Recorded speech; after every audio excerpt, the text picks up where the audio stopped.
Love that echo, baby. Wow. Grab my junior, honey. My name Jose. This my new Spanish American anthem. Hola, hi papi, dinky dinky, inky dinky doo. I play splatters right and the numero uno.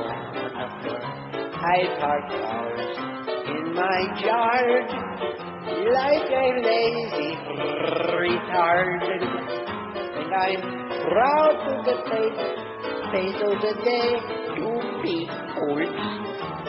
I have mucho body hair, but don't make much stand there.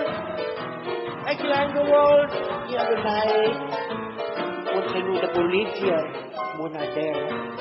I spray paint on my Impala, and the sparkles will be gray. I have mucho smelly teeth and streaked underwear. Increíble. Exactly. 10:01 at 560 WQAM. Happy Wednesday to you. May the 3rd. Who we got on later on? Oh, we got Geldy again. Oh, Geldy at 2. Eric Reed, the voice of the Heat, who talks through his teeth. How about those Heat last night, huh? They pulled it out? Why, were they losing? For a little bit there, yeah. No, I don't pay any attention to that crap. I see the Marlins lost again last night in front of 6,652 announced, and of course the excuse being, well, the Heat were playing at home last night before a sellout crowd. Of course, what was the excuse the night before that when the Heat weren't playing at home, away, or in between? 6,652 and another blown lead as the Marlins continue losing and losing. We want that stadium back. Quite a little Barry jackass. Now, yesterday Barry writes that things are looking real good for that new Hialeah deal and the new stadium. And then today he writes that they're looking at several sites in San Antonio, and they're playing this little dog and pony game. The only problem being, David, that nobody cares. Don't you understand? Nobody cares. You put a bunch of little leaguers out there in the field and pretend it's Major League Baseball, and they're, what, 6 and 17 now? That is correct. Would that be the correct number, 6 and 17? Well, that's pathetic. I think they may have even surpassed Kansas City. I could be wrong about that for the worst record in all the major leagues. But if not, they're right in there, right in the toilet with them. They're on the way. They're on the way, all right. 6 and 17. Holy moly, they can't win a fixed game.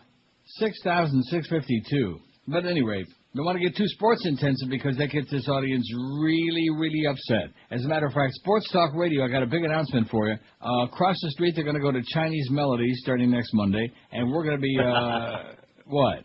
Something with a bigger audience, is that what you're saying? And we're going to be doing 20-hour transmitter maintenance and still get a bigger number than we did yesterday. Boy, that was really... Although Clarence says that... Here's the take from management. Oh, we're fine. That's what Clarence said. Have no fear. Everything's under control. Isn't that what he said? Have no fear. No, you're actually, clear. I'll tell you what he said before the show this morning. Yeah. And I said, well, what does that mean? And he said... Bada-beep, bada-boop, bada-bop, bada-beep, bada-bop. That's what he said. Here's the poll from yesterday. How did Illegal Alien Day on Monday affect your ass? Not at all. We had 1,623 votes. For those who keep track, keep the stats. Not at all. 1,160. Much less traffic. 270. In other words, keep doing it. I spent extra money just out of spite, just to piss off those beaners. 79. I hate this poll. 37. Didn't go to work. 29. Didn't go shopping. 18. Did you go shopping? Didn't open my business. 16. Worst traffic. 11. Those must be the people at Homestead. Or the people in the areas where they're like all the protesters and the flag wavers waving our Mexican and Argentinian and what was we found yesterday? Oh, Nicaraguan. Nicaraguan flags, those blue and white ones. And didn't go to school. 3. Well, you wouldn't learn much anyway. That's a great story somebody faxed in. I'll get to that in a minute. One thing about American education, man, it's an oxymoron. All these kids, they couldn't find their ass with both hands. That's the most exciting part of the whole of that study. They keep doing these studies. And they find out that Americans are dumb, especially American kids. They don't know what they know what the hell's going on. Somebody died, though, somebody very well known, even though George and Josh have no idea who it was. We were talking just yesterday about those powdered wigs like George Washington used to wear and Tom Jefferson and our founding fathers. You know, maybe that's why we got all these problems today. Our founding fathers used to wear powdered wigs. That could be. I think James Madison wore a powdered wig as well. What was that powder made of? Ask Whitney. She'll tell you. Ask Daryl. Longtime TV host Louis Rukeyser dead at 73. Oh, my God. Louis Rukeyser, best-selling author, columnist, lecturer, and TV host who delivered pun-filled, common-sense commentary on complicated business and economic news, died yesterday. He was 73. He didn't look a day over 100. Rukeyser died at his home in Greenwich after a long battle with multiple myeloma, a rare bone marrow cancer, said his brother, Bud Rukeyser. This Bud's for you. As host of Wall Street Week with Louis Rukeyser on Pubic TV from 1970 until 2002 when they canned his ass because he was getting to be older than a fossil, Rukeyser took a wry approach to the ups and downs in the marketplace and urged guests to avoid jargon. He brought finance and economics to ordinary viewers and investors, was rewarded with the largest audience in the history of financial journalism, even bigger than Lou Dobbs when he was on CNBC, which I bet you didn't even know he was on CNBC. No, of course, if I watched CNBC. On the gambling channel before he became your big hero. He brings to the Tube a blend of warmth, wit, irreverence, thrusting intellect, and large doses of charm, plus the credibility of a Walter Cronkite, Money Magazine wrote in a cover story. Rukeyser also won numerous awards and honors, including a citation by People Magazine as the only, and this may be the funniest line I've read in my lifetime. A citation by People Magazine is the only sex symbol of the dismal science of economics. He was about as sexy as a dog turd. As a matter of fact, I've seen some, well, I don't want to get too graphic, get into it too deeply, but if he was sexy, man, I'd like to know the people who found him. Of course, People Magazine, they have a difficult time finding out who's sexy and who's not. And you'll notice I didn't even waste my money going out and buying that Friday edition of People Magazine with 100 hottest people, most beautiful people in the world. They're just full of crap. Right. I think somebody pays to be on that list. Next they'll be putting the Beast in there, who, by the way, is a chronic troublemaker and Schmidt disturber. I told you that a long time ago. Him and his boyfriend, Robert. Well, we like that. What? We like that he's a maybe you like it. I don't know. I mean, it goes with the territory. It fits right in.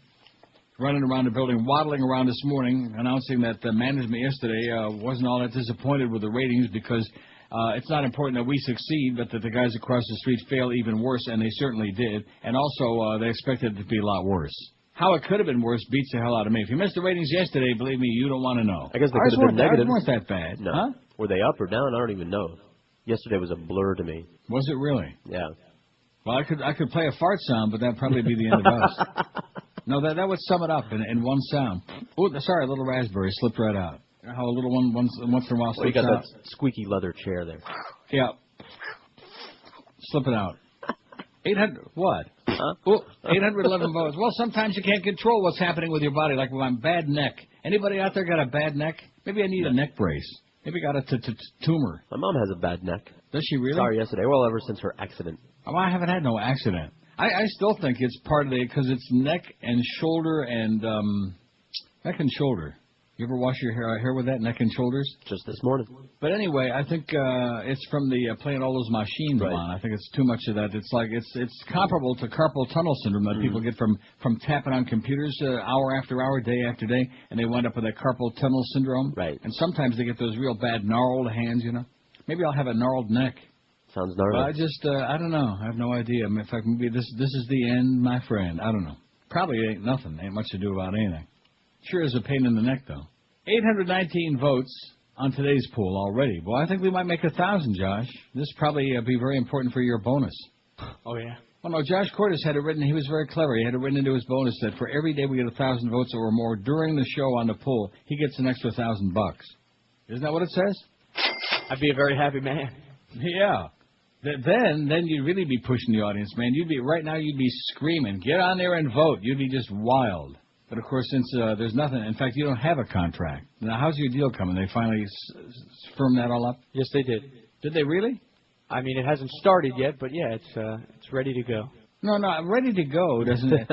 No, you know something, well, that would be like, listen, that's like sitting down to the dinner table and saying, well, where's chow? You know, well, it's ready to go. Okay, put it on the table, okay? I can't eat it. I can't eat your words, okay? Ready to go doesn't cut it for me. Well, it's in the kitchen ready to be served, but, you know, there's things that I need to do still since I was over on the other side of the building that I can't just stop doing right well, like second. what? I'm sure Duff is waiting for that second one. Yeah.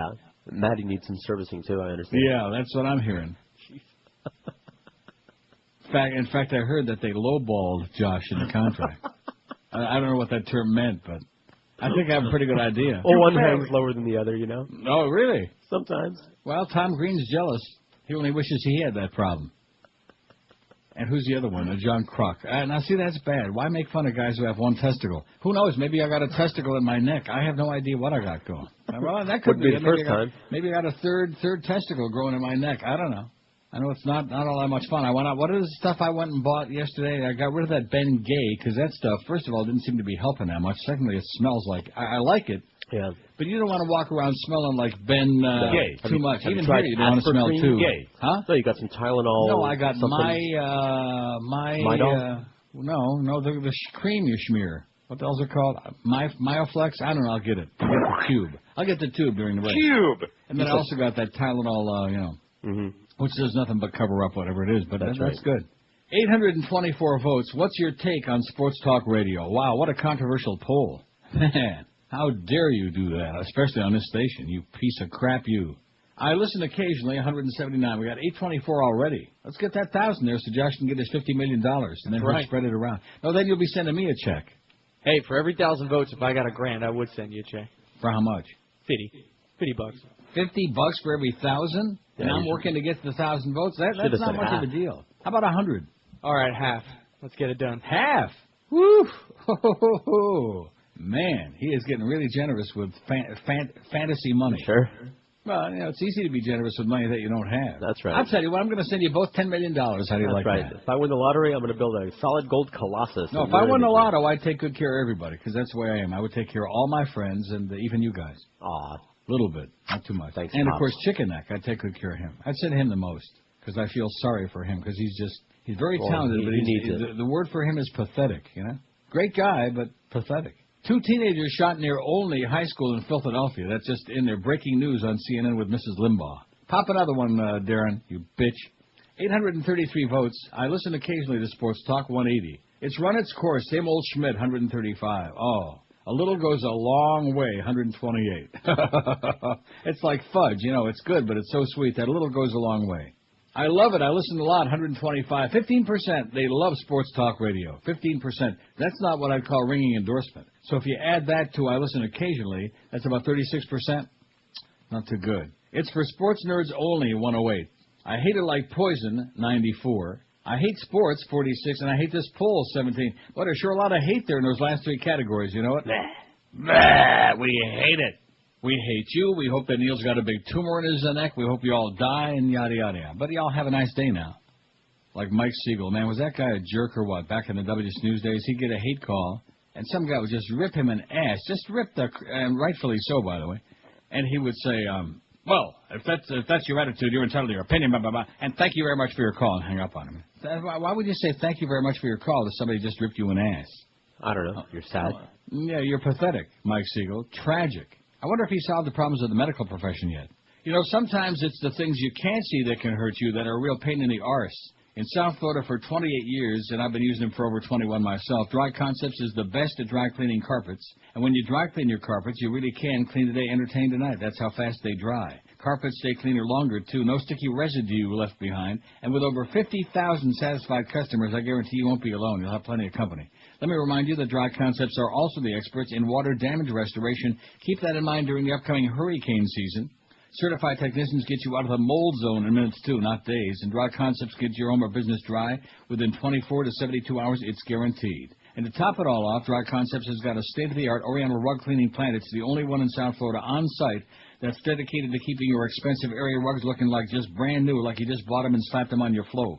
So do yourself a big favor and call Dry Concepts today. Nobody does it better, and they give you a written guaranteed price up front before they start the work, too. How can you beat that? 1-800-248-5071. That's their toll-free number in Dade, Broward, and the Palm Beaches, too. Call 1-800-248-5071. Be sure and tell them that crusty old Neil told you to call. They'll remember who I am. Nobody else does, but they will. Or log on to their website at dryconcepts.com. This is Neil Rogers. This is 560 QAM. I read the mums. Absolutely. Myoflex. I just smeared a whole bunch of it. They have all the oil they need to keep the gas flowing. Nothing more than corporate greed. No one to control it.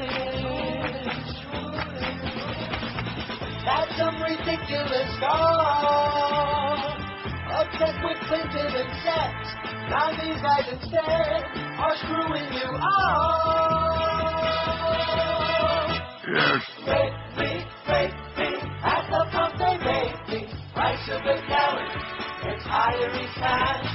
Rape me, at the pump they rape me. They're making profit at an all-time high.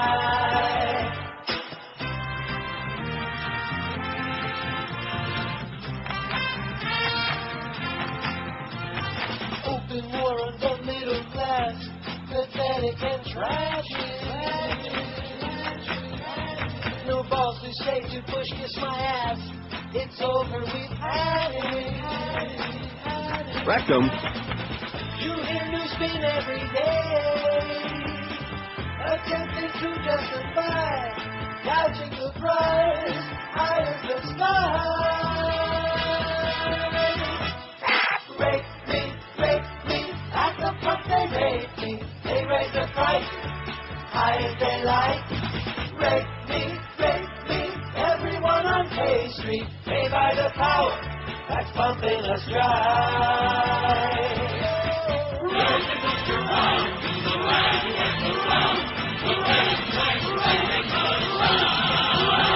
All right. It's 10:21 at 560. Texaco, that was, I think, the sponsor of Uncle Milty, as I recall, years ago, about 100 years ago. Uncle Milty.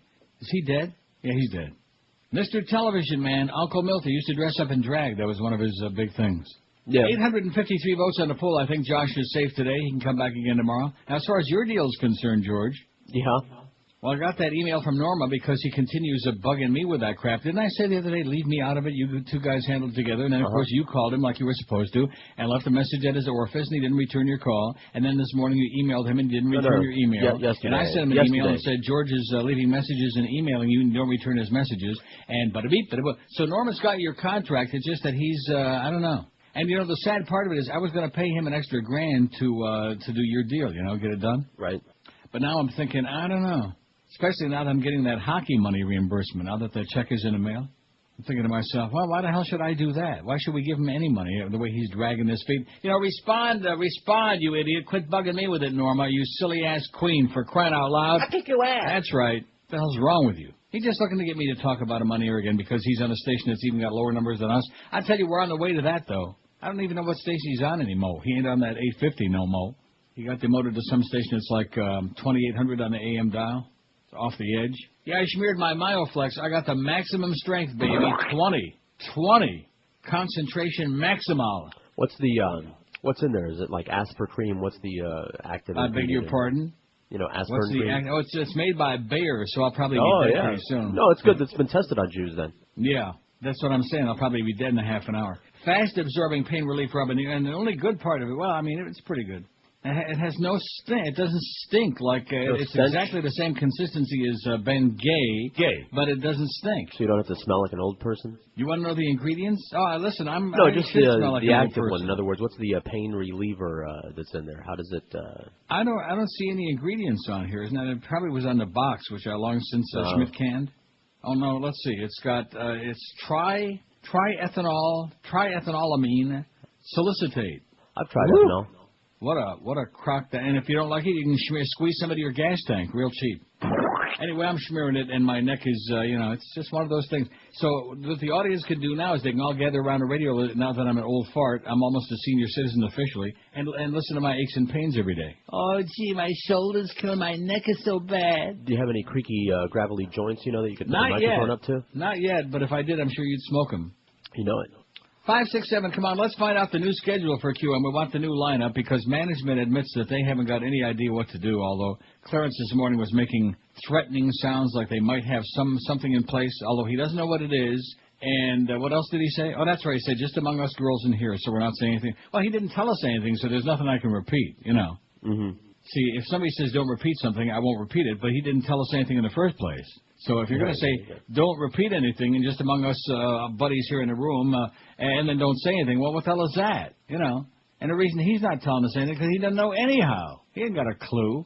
I mean, he's a nice kid, but he's just, he's what he is, man. He's just a silly sports guy, a sports nerd. He is the epitome. If you look up sports nerd in the dictionary, you'll see him and Robert Grieper side by each naked.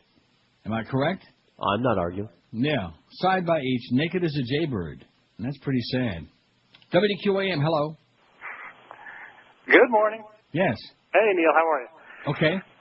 One thing, if that doesn't work, try this product that I use, and it works fantastic, and it's easy to get. It's called Mineral Ice. Mineral Ice. That used to be a sponsor years ago. It's that blue stuff in a jar. Yep, and it's fantastic. It really works, but the only thing is, make sure you don't put it on after a shower. Why is that? It burns really hard. It burns! It burns? Yeah. And one other thing. I let me ask you. website. Well, wait a minute. This is very important now. This is my life and my health we're talking about. Did you have neck and shoulder pain? I have pains everywhere from working physical construction, and this stuff really works. I've tried everything. Okay, I'm going to go out and get me a jar today. It really works well. And another thing is, I was on your website, and it looks like that weird picture where you're flipping the bird to all the salespeople. It looks like your head is like sitting on your puppet. It doesn't even look like you have a neck. It's right where it sits. That must have been in my fatter days, I guess. I don't know. I don't know, but hey, and stop pulling that machine so hard. That's what's doing it. I'll stop pulling it so hard. Okay, thanks a lot, Pally. Take care. Okay, see, there's my doctor, okay? We need some medical advice here. He says Mineral Ice. That used to be a sponsor back in the W Snooze days, way back when. That's good stuff. Doesn't Larry King do stuff for them, right? No, he doesn't do Mineral Ice. He does, Gold Bond. What the hell's that stuff he does? Not absorbing. Anestasy. Oh, let me ask you this question. Now, I'm sure you've heard of Absorbine Junior. Yes. Have you ever heard of Absorbine Senior? No. Or just plain Absorbine? I mean, I don't know. I don't like the smell of that stuff anyway. I've never tried it. Plus, you apply it with like a little plunger. Yes. Oh, I don't know. It's a contraceptive sponge, right? Absorbine. Oh, well, you listen to me. Well, what is Absorbine Junior? I have no idea what the hell that means. Absorbine Junior. Grab my junior, honey. Yeah, it doesn't work on that either. 27 past 10 at 560 WQAM. We got Geldy at 2 again today. In spite of those numbers that came out yesterday, they were just screaming for some assistance. Please, throw us a life raft, please. Poor Mad Dog. Mad Dog will be on at 4 o'clock following 2 hours of... See, what the numbers prove beyond a shadow of a doubt, there are very, very few people, if any, well, I know one, very few people that can follow hours of dead air and actually pull a number in there. Oh. Hey, maybe you love boating because so many people in South Florida do. Well, if you ever thought about buying a boat, stop and listen to this. Instead of buying and getting yourself involved in a real mess, call Club Nautico at 1-800-BOAT-RENT right now. Why would you want to pay the expenses of owning boats when you can rent one totally hassle-free? Join the club at Club Nautico. Call 1-800-BOAT-RENT. You'll be amazed just how easy it is. No docking costs, no expensive upkeep, no insurance, or, I don't want to say it, but it's coming soon, no hurricane preparation. With a boat from Club Nautico, it's totally stress-free and truly affordable, too. Call 1-800-BOAT-RENT. No getting the boat ready. Club Nautico does that for you. And no cleaning up either. They do that as well. At Club Nautico, just hop on your boat and go. When you're done pulling to the dock, get off and just walk away. Just walk away. It's that simple. Club Nautico, call 1-800-BOAT-RENT. From unlimited boating to pay-as-you-go small boats to yacht charters, it's Club Nautico. Call 1-800-BOAT-RENT and let Club Nautico tailor a plan to fit your needs and your budget. Don't get years ago I was going to buy me a boat, and then I found out all the hassles involved in it. Here's the easy way to solve that problem. Call 1-800-BOAT-RENT and get on the water today with Club Nautico. This is Neil Rogers. This is 560 QAM.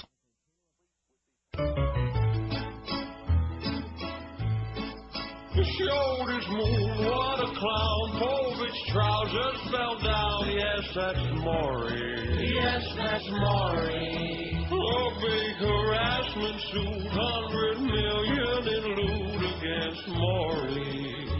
Against Maury. Flapped his tongue, and now Connie Chung wants to see him hung and may throw him from their net. Bye-bye, Maury.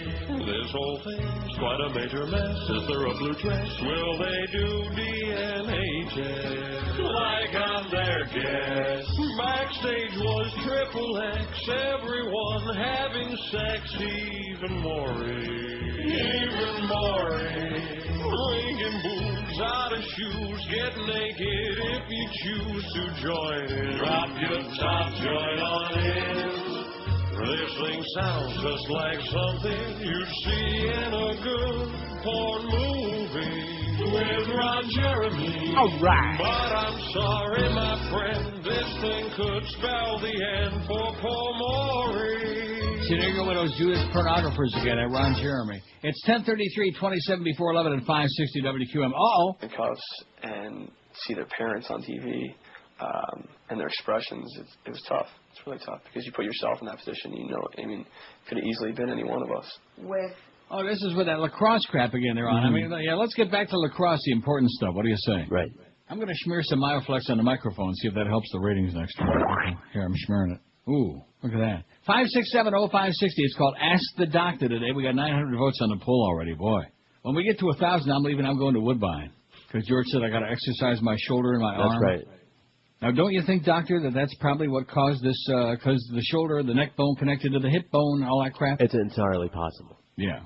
Possible, but probably you're thinking I ought to go to a doctor. I don't want to do that. I think you should, it's not going to hurt to work it out. Just, grab something and do some arm exercises. Oh, that's definitely the wrong arm for me. Well, 5670560, pound 560 on the Verizon and Singular wireless lines. WQAM, hello. QAM. Oh, okay, there you go. That's Joyce. That's Joyce. I could recognize that raspberry a million miles away. Can you smell it? That was her. WQAM, hello. QAM. Press a button. Oh, there it is. Yesterday afternoon before your show ended, somebody called and asked about the public radio station's ratings. If you have a computer program called Maximizer, you can find out everything you wanted to know about the ratings, even more than you wanted to know. Right, I know It's a good program.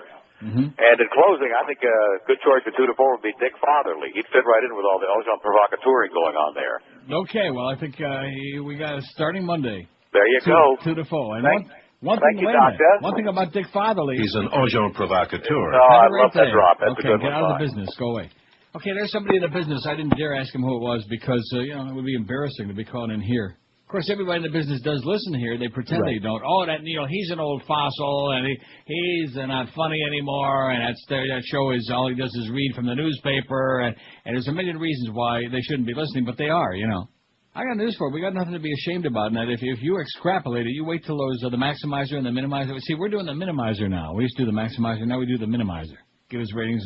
Get those numbers as low as we can. Oh, there's the phone. I bet my package is downstairs. I probably ought to go down there and get it, don't you think? Maybe it's another 5 cigars for $150 postage. If Bonnie doesn't stop faxing these 5 pages, I'm going to go nuts.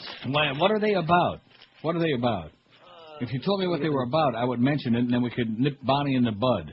I'm looking. Yeah. In other words, you keep Schmidt canning them? Well, yeah.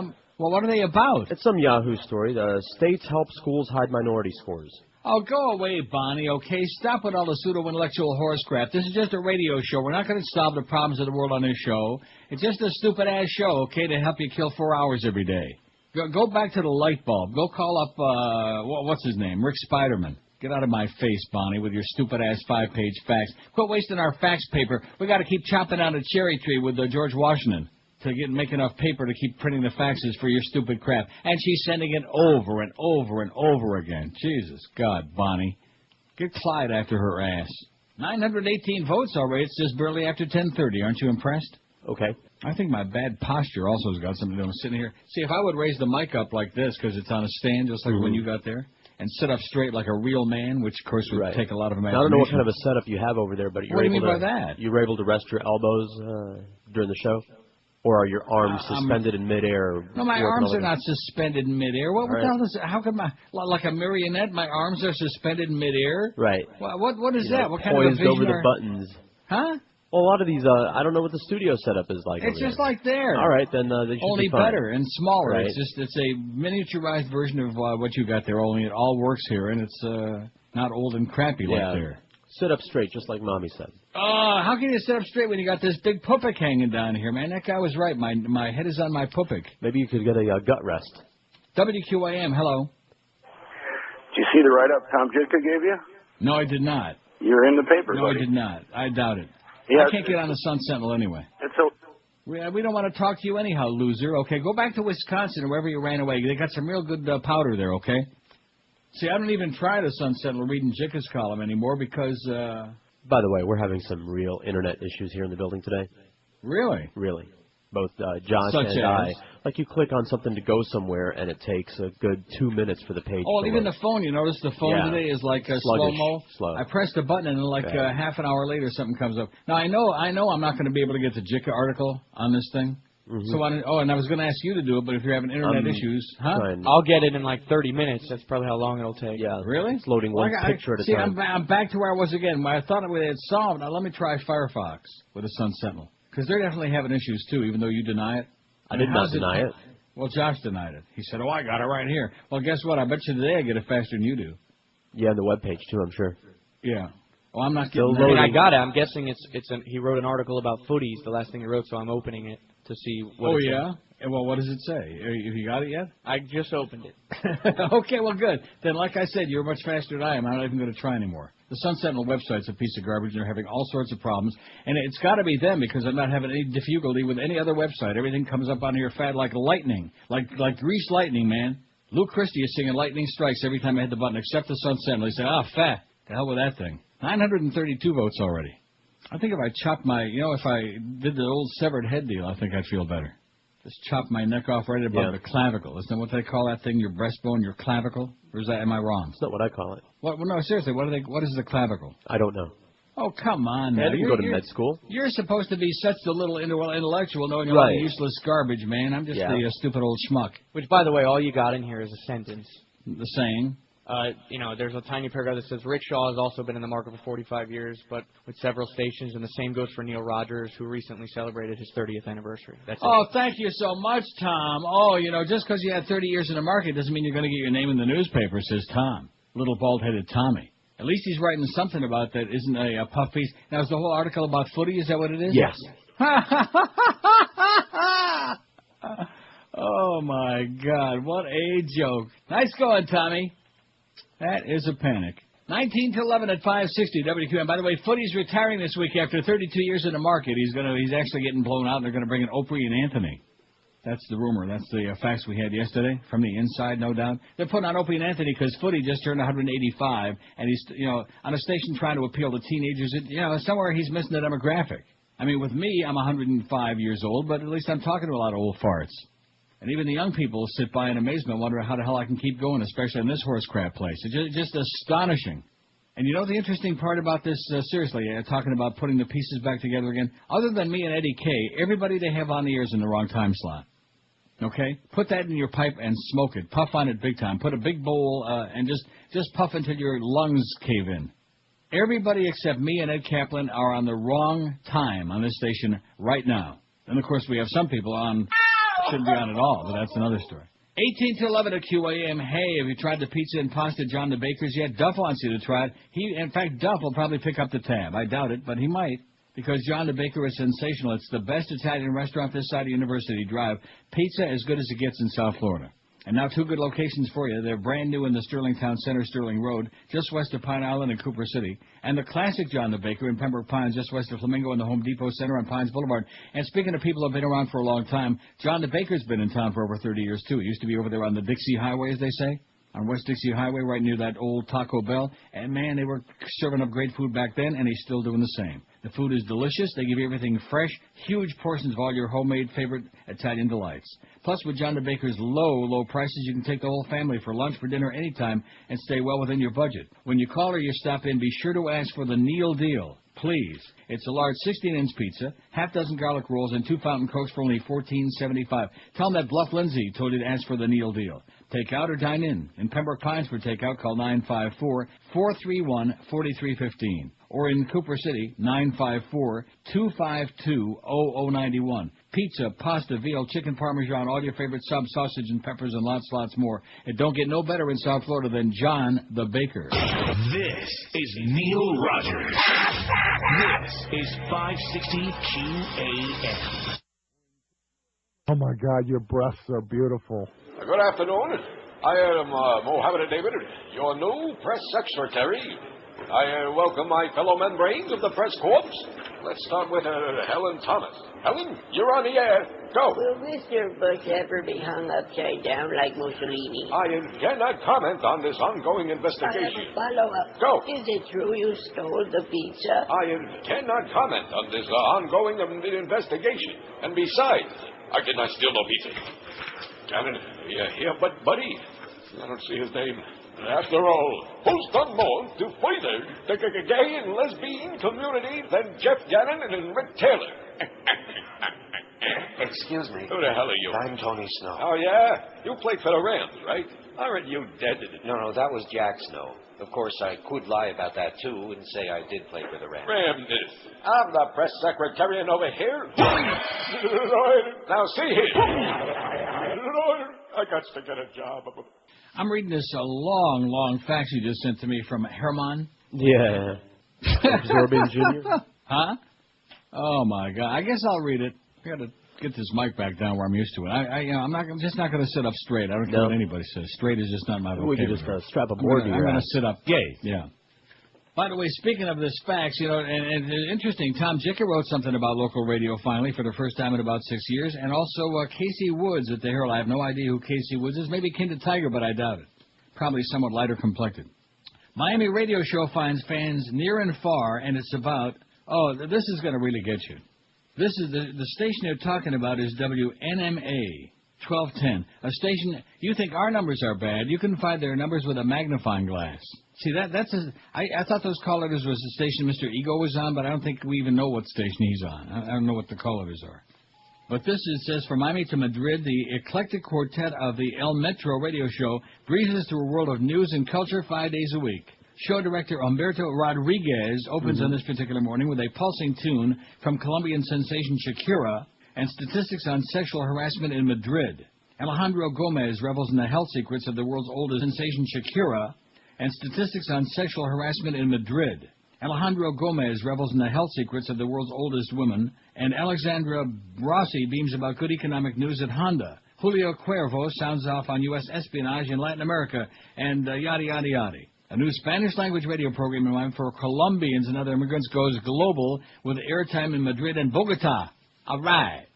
Proving once again that only in the Banana Republic in the foreign country of Dade County. It just goes on and on. And we already got Radio Suave for the Colombians, so what the hell do we need this crap for anyway, right? Right. Speak it Inglés, okay? Speak it Inglés. Cut the crap already. Speak it Inglés. Speak a Francais. Not. Now, what is this? Oh, absorbing veterinary liniment. Oh, there is an absorbing. Well, how do you like that? Somebody faxed in a story about that, about absorbing and absorbing Junior. Yeah.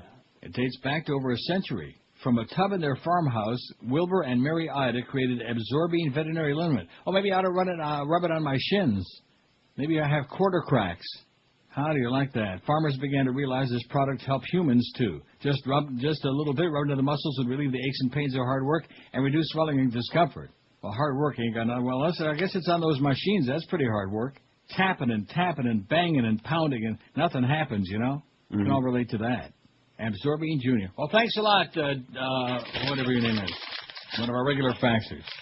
See what we're learning today? It's not even 11 o'clock, and we're already getting an education here. Wait till we get to that article by Doug Thompson on Capitol Blue, George W. Bush and American Hitler. That's one of my very favorites in a long time. A third of youths can't find Louisiana on the map. They can't find their ass with both hands. God, that is scary, isn't it? Mission accomplished. Hi, Neil and George. I love you guys. I hope you did well in the ratings. I'm sorry and was busy and missed we were number 1, damn it. But you wouldn't have heard it because, no, we were number 5, and we might actually move up a notch or 2, but don't expect any rating. I ain't expecting nothing. Because this station, haven't I been telling you we're going down with the Titanic? When you're surrounded by a show that's, you know, you know exactly what I'm talking about. Pretty hard to follow transmitter maintenance. First of all, Hank is never on anyway, like today, like tomorrow, like Friday. He's got bigger fish to fry. This whole gig for him is just basically like an afterthought. So when you got somebody like that, putting him on in morning drive is probably not the best idea in the world. Somebody who works like maybe a little bit part-time when he feels like it, and then takes off and goes and plays celebrity golf in the middle of the show. That probably wasn't the greatest idea. And Mad Dog now is following 2 hours of dead air, and they're discovering that, he can't just jumpstart the audience just by magic. Yeah. And these people, bada beep, bada boop. Like I said, I don't even know why I'm talking about again. Why'd you get me started? I'm sorry. Because after yesterday, I made up my mind. Gornish Telfin, man, just keep taking that money. Just take whatever they'll send you. Anyway, I hope you did well. We didn't. But as much as I love you guys and agree with you on just about everything, I really have a problem with the way you're handling this illegal immigrant issue. I can tell you I'm an immigrant. My father was originally an illegal immigrant. Well, let's round his ass up. Maybe his father's dead. One of the few things you're missing in your argument is that when the shrub talks about jobs that Americans aren't willing to do, he's not talking about gardening or picking tomatoes. He's talking about dying in his endless, stupid oil wars. I didn't know that these people were going off to fight the wars. Neither did I. Oh. That's what he's really referring to. Let me say it again. I don't think so because I don't see any illegal aliens going off to fight in the war. First of all, if we don't have a draft and they're not volunteering to go in because they're not citizens anyway. I would love to debate you on this issue, but I know I won't get the chance. So here's my take. I hope. What does that mean? He'd love to debate me. Well, what does that mean? Well, what's to debate? I don't know. Number one, illegal immigrants are the gays and gay marriage of the 2006 campaign, and you and all the Democrats are falling for Rove's bullshit all over again. No, the Democrats aren't falling for it. They're the ones that are saying we want, amnesty. They're saying all kinds of things. Both sides are. Yeah, both sides are all over the place because they're afraid they're going to piss somebody off and lose votes. Number two, and I'm not falling for anything. I've been screaming about this for 26 years now, going back before Mariel. Mariel Boatlift was a classic example of a non-immigration policy of just chaos gone bad. And never forget the night on WS News. I just can't forget it. I had members of the State Department from the Reagan administration in '81, and they told me off the air, they said, you better get used to this, Neil, because South Florida has been designated as the dumping ground for all the illegal aliens. The Cubans, in other words, this was part of a plan. I remember there was a book that I based that discussion on. I had these two guests on there telling me, we've already decided that. This is part of the game plan. Number two, most people in revulsion of the bad press illegal immigrants are getting are not illegal, just outraged that we now have found a large segment of our community we can now vent our anger on. Another great Rovian innovation. Karl Rove, for all of his pimples and warts and crookedness, didn't invent this, okay? No. People have been tired of illegal aliens for a long, long time, based on one word, illegal. This isn't the way an immigration policy works, especially at a time when supposedly we got this war on terror, and we got the Department of Homeland Security, and we're just waiting for the other shoe to drop, another terrorist attack, and we have no idea who these people are, and yada, yada, yada. We got to secure our borders. That's why. Number three. I guess I better do the break because this goes on. I certainly don't want to interrupt. Take a break and a breath. Especially when we get to the part about my family being exiled and about you being born in the U.S. Your information is all incorrect. Talking about jumping to conclusions. Were you born in the U.S.? Me? No. Yeah. Was my family exiled from? No. On either side? No. So, Herman, haven't I said many, many times in the past, people sit out there and they listen and they think they know something. Mm-hmm. Because they hear words, and therefore right away they know me, they know you, but you don't know anything. Okay, you may be a wonderful guy, and we're glad that you love us both, and there's a big, juicy, soppy kiss for you, but you're dreaming. 10:56 at 560 WQAM. Speaking of great food like I was only moments ago, here's a really great experience, and not just a meal and experience, the melting pot, where fondue becomes a memorable four-course dining experience where you're doing something totally different, because instead of just having them wait on you, and bring the stuff to your table, you are actually a participant. It's like being on one of those cooking shows, You dip and you dunk into something really great. Enjoy a variety of unique entrees and special melting pot dipping sauces. Dip that baby right in there, man. Imagine starting dinner with the melting pot's renowned cheese fondue served with 3 different breads, Granny Smith apples, and crisp veggies. Next to your choice of salads, all with the melting pot's homemade dressings. Your entrees include lobster. Man, can you imagine dipping? You already told me you had lobster or not? No. You didn't have lobster? No, I did. We snagged some of it. You snagged it? Yes, I did. Filet mignon, shrimp, Cajun-seasoned chicken, pork, portobello shrooms, duck, and lots more, cooked in oil or broth. And those melting pot dipping sauces are to die for. And then for dessert, this is the piece of resistance. The chocolate fondue is unbelievable. Dip your fresh strawberries, bananas, pineapple, all those great fruits. Cheesecake, brownies topped off with tasty marshmallows rolled in crushed Oreos and graham crackers. And man, it'll put you into orbit. So, and don't forget, Mother's Day is coming up a week from Sunday. Sunday, May 14, is Mother's Day, and everybody knows that moms love the melting pot. It's a really unique day. It's a great treat for her, and for you, too. So don't get left out. Call today and make your reservations for Mother's Day at the melting pot nearest by you. You'll find a melting pot in Fort Lauderdale, Coral Springs, Boca, North Miami Beach, Cooper City, and prestigious Kendall. This is Neil Rogers. This is 560 QAM. This is the Neil Rogers Show. Toy, toy, toy, toy, toy. This is your brain. Toy, toy, toy, toy, toy. Any questions? Anybody got any reds or bennies? I want to down them with a cube. Appointed by God, I'm the voice of the right. And I got busted. A drug-addled huckster that's wealthy and white and still got busted. My career will never come to an end. It pays to kiss the asses of powerful men. And believe me, my friends, for anyone else, they get 5 years to 10, and they deserve to get busted. But not me! So what? I got high on some hillbilly smack and got busted. I've been saying all along it's for the pain in my back, and I still got busted. They've been after me since 2003.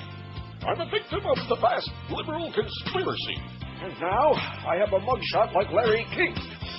So I got busted, my friends. But I'm back from your Melinda. $3,000. What the hell? I'll tell you what, run down to Denny's and pick me up some goods, will you? Off with you now. Hello. It's 11:02. Pop another one, Rush. Just one. Number 3, Herman goes on and says, I'm a small business owner. I never hired an illegal immigrant. See, he makes a better argument for us than we could make. I never hired an illegal immigrant, not because I don't sympathize with their plight, because it's wrong. Oh. Right. I believe if you want to end illegal immigration, you have to fine or jail the employers. Isn't that exactly what we've been saying? As a liberal, concerned citizen, I see what this does to our communities. Wages are kept artificially low because there's such a large labor force of people willing to work at or below poverty-level wages. Well, there you go. Thanks for the great argument. 4. If our current administration is willing to export our jobs to India, Pakistan, Kashmir, or many other places of the globe, aren't we better off keeping those jobs here and having those people spending their meager wages here? No, what we're better off doing is paying people a living wage and not giving it to schleppers who are schlepping across the border illegally and taking the the spillover from Latin America where there's so many schleppers and they're reproducing like rabbits. And working under the table and not adding to the tax base. Right, that is correct. Number 5. These illegals use up our welfare, medical benefits, and Social Security. Bullshit, he says. First of all, we don't have medical care, even for Americans. How sad that is, that's correct. Let's talk about that more often. I've seen many people pay for a fake Social Security number. This is a real number from maybe a dead person just to get a job. They get a job, pay taxes, contribute to SS, I'm sure a lot of money. And in the end, these people can't claim anything because they worked out of an assumed name or number, more common than you think. And again, another example of breaking the law. First they come in illegally, and then they buy a fake Social Security, breaking the law again. And by the way, the medical services, they go to a free hospital like Jackson, and then they don't turn anybody away. So that is correct. That's subsidized by taxpayers. Not to mention the education system where we're required to educate their children. Right. Which part of the reason why in California, other places, the classrooms are so overcrowded. Now here comes, this is the jackpot. I don't want to say you're living in a cocoon, Herman, because I don't know you. He says, I don't know how you both became American citizens. Let me answer the question very simply. I was born. Oh, isn't that interesting? And I am not. He says, I do know Neil is Jewish. I see. And his family probably was exiled. Maybe not, I don't know for sure. I don't understand about Jews who were exiled. I don't know what that means. In other words, Nazi refugees is what he's implying. No. Running away from the Nazis. No, my grandparents came long before Adolf Hitler, long before there were any Nazis, long before any of that crap, and they came through Ellis Island, and they became American citizens through the legal process. Right. They applied for citizenship, and they passed the test, how I have no idea, and they became citizens. My parents were born in this country, and I was born in this country. That makes me an American citizen, Herman. Then he goes on to say George was probably born in the U.S. after his family was granted exile from Cuba. No. No.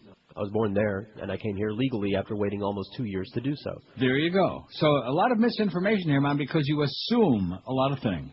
The thing I admire most about both of you is that you're willing to go against the grain and speak honestly about issues that are especially important in South Florida.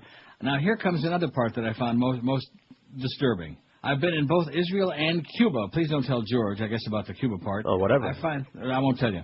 I don't care. I find it amazing that Israel has 120 political parties and policy is debated. Why must American Jews only toe the Likud line? Anybody who disagrees is anti-Semitic. Why must we maintain an embargo against Cuba when it only hurts the darker people left in Cuba? It appears to be a racist policy. Oh, it only hurts the darker people. I never knew that. And then, did you know that? Well, that's all that's left there, you know. There's a couple white people tokens. What about Elian and Luis Miguel? I don't know. What kind of shade were they? Why, if most Cubans are immigrating or risking the Florida Straits for economic gain, not political freedom, do we let them stay and send Haitians and Central Americans back? Well, these are a lot of rhetorical questions because he's just feeding me back a lot of stuff that I've said for years. So I don't know where the big debate is. Then he says, I'm getting off the subject. Now you're talking here, man. I really want to read the whole thing because he went through a lot of work to write this 85,000-word essay. Before 1962, when JFK amended the immigration laws, it was practically impossible to immigrate from Southern Europe, Africa, and all the Americas, including Mexico, which is North America. Yet people came.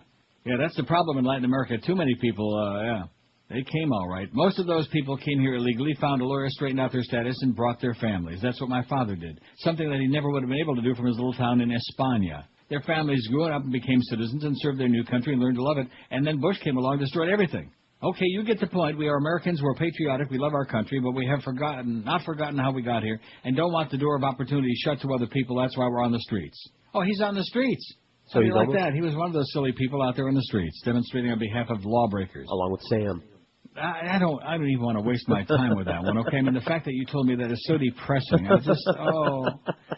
Seriously, this radio station is just, right from even before we went on the air, you know? You told me things and I thought to myself, well, you know, George just overreacts to everything. He's just dramatic. And you were right. In the last paragraph, I promise, immigration is truly an experience that lasts a lifetime. We do not expect you to understand it, just as our children won't, but it is life-changing and extremely emotional. I don't think I'll ever outlive it. It's difficult for me to understand how people dismiss it as a minor event. It's not a minor event. No, it's a major event. And people like George said wait a long time to come in here legally. We have quotas for various countries, and they have to wait. It is not minor. It's very difficult even when it's legal. Oh, I see. That's what I just said. If you were lucky enough not to have experienced it, be thankful and please support the immigrants, legal and illegal. No, I will not. I will not support lawbreakers who sneak across the border. America can't be the dumping ground for everybody in the world who's oppressed and can't find a job because they live in a country run by a bunch of slime balls and crooks. Right. So they come to America, which is a country run by a bunch of slime balls and crooks. I don't care if somebody's cutting in line at the bank. I hate line cutters and rule breakers like that. He says, please support the immigrants, legal and illegal, not because you support illegal immigration, but because these people are really living at the edges of our society, often very far from their families. Could you imagine yourself doing that? Could you imagine what would drive you to do that? Keep up the good work, says Herman. Yeah. Been there, done that, but we did it legally. Yeah. Our family got separated, and we had to wait years for the other people to come through legally. Look at poor little Elianito, baby. Didn't his mother die at sea? That's right. On that rubber raft? Right. Mama died at sea. How do you like that? And by the way, he's back in Cuba. We don't hear him complaining. He's not getting his Happy Meal every day, which means it'll probably add 15, 20 years to his life, minimum. And they're whining and dining him and the family and the Juan Miguel and the whole deal. They're like superstars now. Superstars. Commie superstars.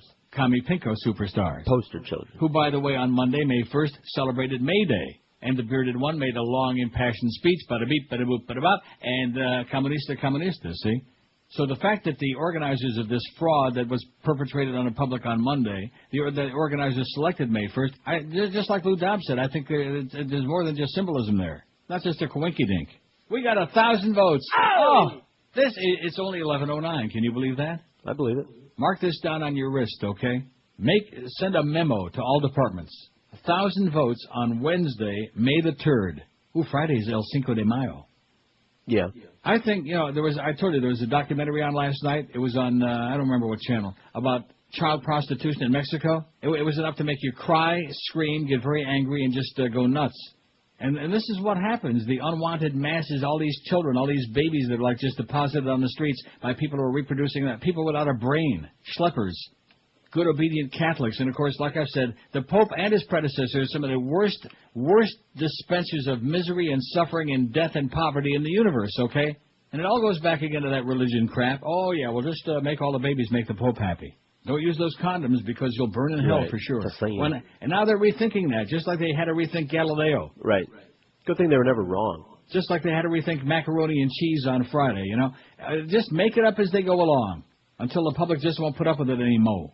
Just like the whole thing with moving all those child-molesting priests from parish to parish, from here to there, like on a chessboard, just moving this piece over here and that piece, and they're all getting a piece. Little boys and girls, that's what they were getting a piece of. 1,004 votes. What's your take on Sports Talk Radio? Excellent poll, Neil. Thank you very much. I liked it.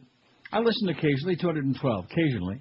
It's run its course, same old Schmidt, 164. And now we got, instead of like 4 or 5 guys talking, we got like 8 or 9 or 10 guys, 15, 20 guys talking. Shaq, how about those Heat last night? Shaq, how about those Marlins last night losing again? Shaq, me, Shaq, to bed to go, whatever that means. Me and Shaq, to bed we go. I sure hope not. I love it. Listen a lot to Sports Talk. 163, 16.2%. So we're up to like 37% now, listening either occasionally or a lot. A little goes a long way, 153. A little, like about, yeah, that's enough. It's for sports nerds only, 130. About 30, man. I hate it like poison, 111. I hate sports, 51. And I hate this poll, 20. But we got 1,004 votes. So forget about those numbers yesterday and the bonuses we didn't get. We got 1,000 votes, man. What's more important, getting the bonus money or getting 1,000 votes on the poll? Nothing. He's thinking about it. I did think about it. Long and hard. You might as well say getting 1,000 votes on the poll, because at least we already got that. You're not getting any bonus, so, might as well take what you got. It ain't much. It's not going to put any money in our pockets, but hey, look at what we're doing, man. 1,000 votes. That's more people than are listening in some of the day parts. 1,000. Especially at night there, 12 plus. How can you do a 0.4 on a station like this? With that great signal we used to have before Fidel cranked that thing up? By the way, you noticed that not one, maybe they're discussing it with you, not one person has said from inside, other than the callers, have said one word to me about that technical situation? Which one? About the signal, about the interference we're getting? Yeah, no. I asked about it a while back, and that's what I got. That's how we know about the State Department. And they said, bada beep, bada boop, bada bop. How's your internet situation going? It must not be too bad, because Josh got the Sun Sentinel thing. He got that very important Tom Jicka mentioned. Yeah. Thank you so much, little Tommy, man. You continue to be a jerk. Like I really care that he wrote a big piece about footy. What difference does it make? He's going off the air anyhow. He wrote 2 big pieces on footy. He did? He just gave you a sentence in the second one. Wow, he wrote 2 big pieces about footy leaving Y100 just to stick it, just to stick in that. I'll show you a thing or two. Well, guess what?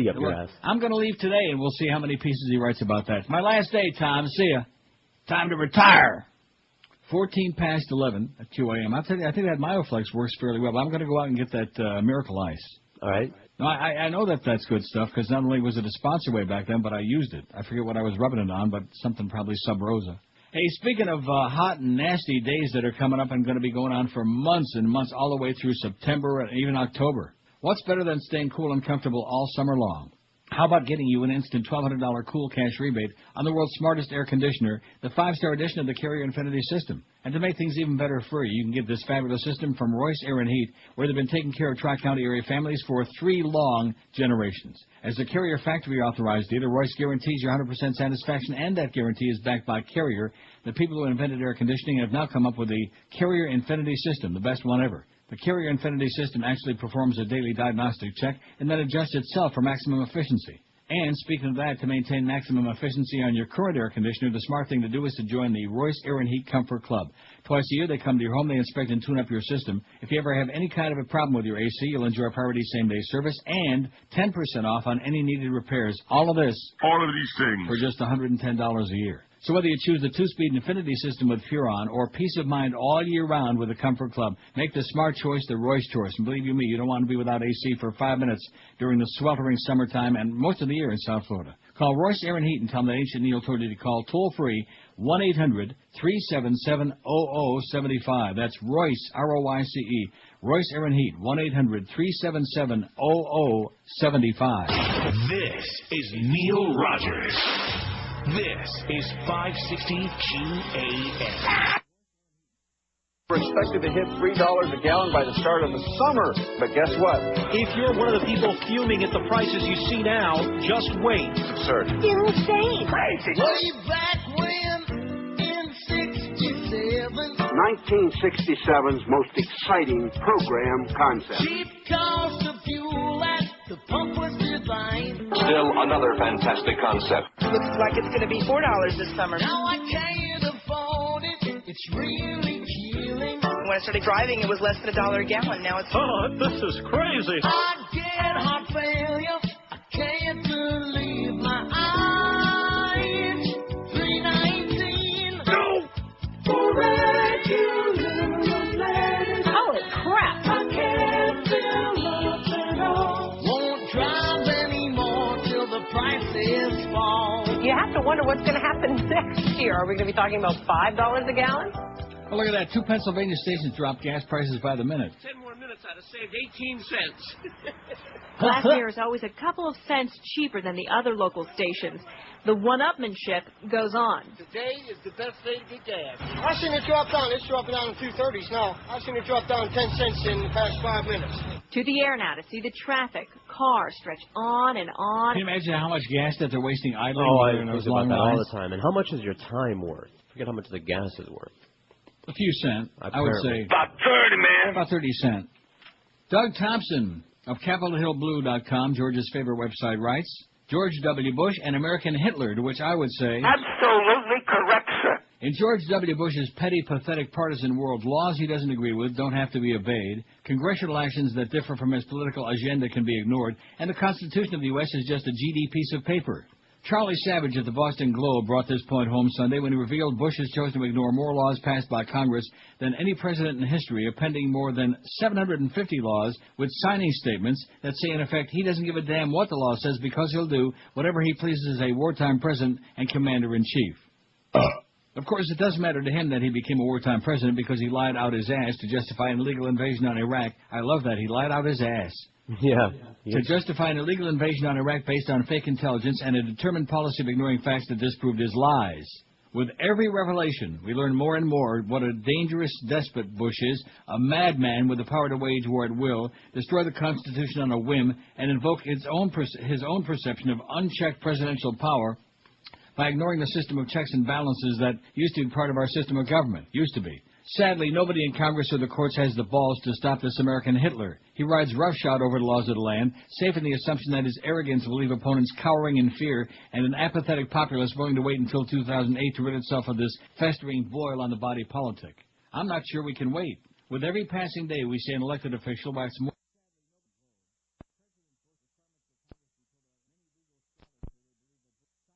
He has appended such statements to more than one of every 10 bills he signed.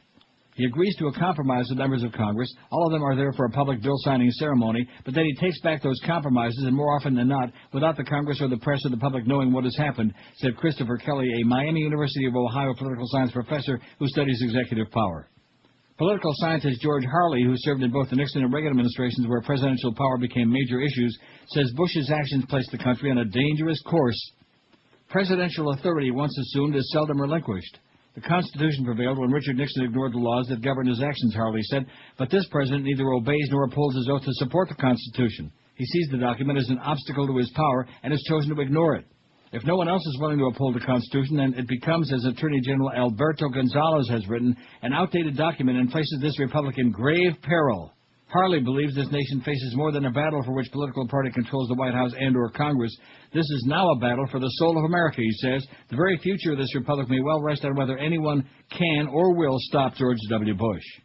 Grave peril. It sounds like us here at QAM. Sure. We're in grave peril, you know? What you think of that? Yeah, that's a good point. What are we going to do about this? I kick your ass. Yeah. Nothing is what we're going to do. You're right. Take the money to the bank, baby, like I said. They created this, you know. See, I need to be deprogrammed. I need help. I'm calling for help. Like Lee Harvey Oswald said, somebody step forward and assist me. Well, I recommend drugs or hypnotherapy or a combination of both. Let me try some drugs. Maybe it'll make my shoulder and neck feel better, too. 1,042 votes on the poll, baby. I'm telling you, this Sports Talk Radio is where it's at. Didn't I tell you that these various, you know, these sub-formats, they kind of run their course? Like, you remember the baseball card station? No. Oh. How about the stamp collecting station? Oh, that was my favorite show. Oh, God, I love that. What's your take on Sports Talk Radio? 1,049 votes now. I listen occasionally, 222. We got a 2-2. 221%. Listen occasionally. I love it. I listen a lot, 174. 37.6% either love it or like it. That leaves 63% in the other categories. See, that's not too good. It's run its course. Same old Schmidt, 170. Like, yeah. A little goes a long way, 158. A little dabble, do you? It's for sports nerds only, 135. I hate it like poison, 118. Now that's really mean-spirited, but I understand that. That's what I voted. Hate it like poison, 118. I hate sports, 52. And I hate this pool, only 20. Solamente 20. How do you like that? All right. Speaking of that award-winning QM lineup, we got Geldy at 2 again and again. And you notice you were, and both of you were in there, I'm sure, when Clarence was in there this morning. I was screaming about Geldy. Yeah. The sounds of silence. Not a word. like he had lockjaw. Including Eric Reed talking through his teeth, speaking of lockjaw, 3:30 with Gildy. Mad Dog 4 to 6:30, a tough 2.5 hours. Marlins on deck, 6:30. Marlins and the Washington Nats. Oh, that's at Washington, thank God. We don't have to complain about bad attendance in town. It's a road game, right? Yes. That's what it says here. 7:05. Maybe that's the team they can beat. You think so? No. And Curtis Stevenson follows the Marlin game. This is Neil Rogers. Rock solid. This is 560 QAM. Neil God. Doi, doi, doi, doi.